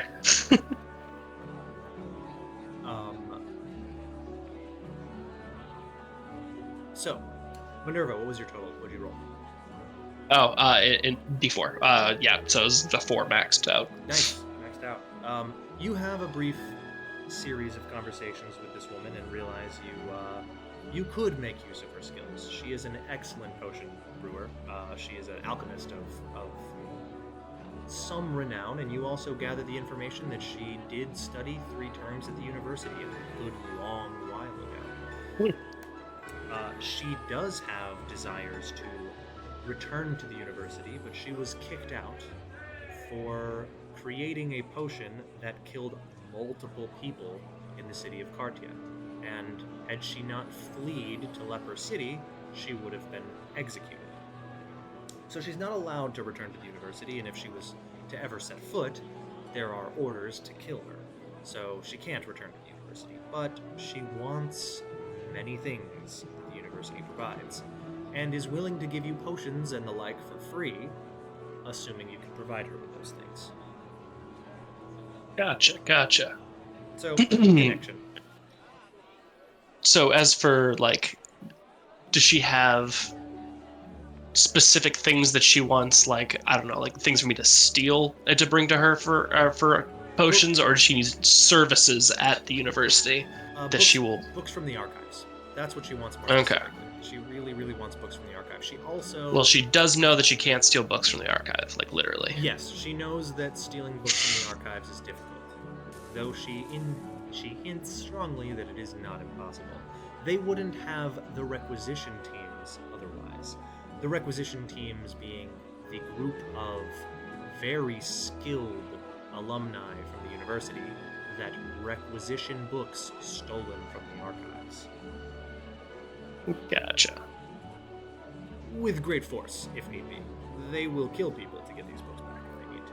Oh. It's No, a good I'm thing we already got a connection at the All right, archives. I'm already concocting now. plans. We're Sorry. good. Oh no, you're good. I just wanna use my fucking little librarian ticket one time. It's We fine. also have Varen, who's technically in with the police too, so we have got lots of little so many bros. connections. And Minerva that's gotten in with the underground, the criminal network of Carthia. The above ground, the underground, the university, we got it. And the library. And The four Yeah. the four domains of life. and the lawyer. And the lawyer. Yes. The lawyer. All right. We you don't have okay. to. It's safe. I don't know if you want to role play, talk with the witch. We can, but I don't. That's I don't okay. really know. That's why I wanted to fast track that with you and give you the information that she gave you firsthand. The next step is to drink that potion and find the creature. But we're gonna go ahead and Feeling save- like that's the spot. Yeah. Yes, we're gonna go ahead and save that for next time. So you guys are in this city cesspool, this lower rungs of the city, and we'll pick up next time with the full group. The 11th, I believe it is. We would have otherwise met again. Hang on, let me check. The 11th is next week, so I thought we were doing the 18th. The 18th. Okay, so the 18th is a day we can do the 18th. Or no, sorry, we can't do the 18th unless. So here's the thing. I'm going to be at a convention. I'm going to be at an anime convention for that week, but my cat's asshole literally exploded. So Oh no. yeah, so I am having to provide him with constant attention and care.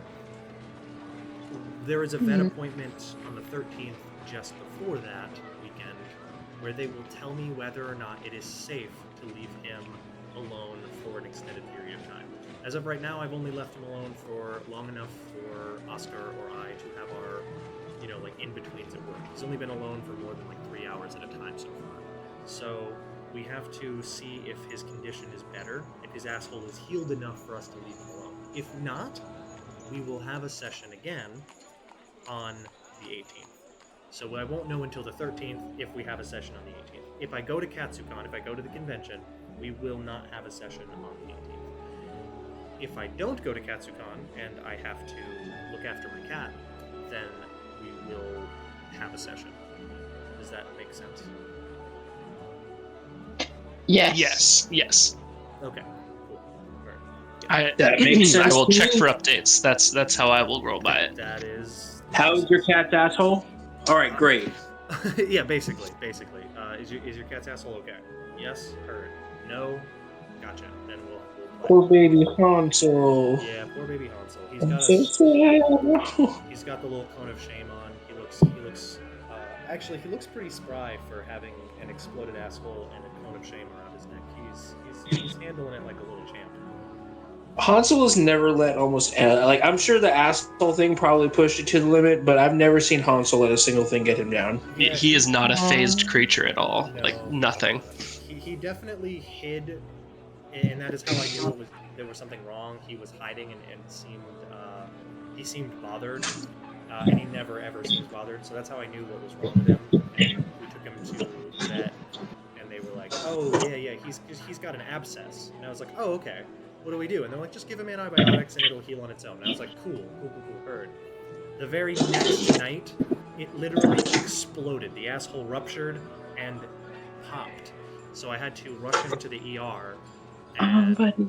yeah, they did a whole litany of things. I was in that place for an uncomfortably long amount of time for them to be like, all right, we did what we needed to do. He'll be okay. Come back in 2 weeks. Gotcha, buddy. And yeah. Mm-hmm. Anyway, long and short is, we may or may not have a session next time, and it's up in the Okay. air. But other than that, how did y'all like this session? How did y'all like how this went? I know it was. There was a lot of things I tried to. We can end the stream, right? Yeah, we can end the stream. Have a good night, everybody. All right. Bye. Cool. Yeah. Bye. Bye. Bye. Sorry, mommy. So, yeah, sorry, mommy. Forgot that. Mommy.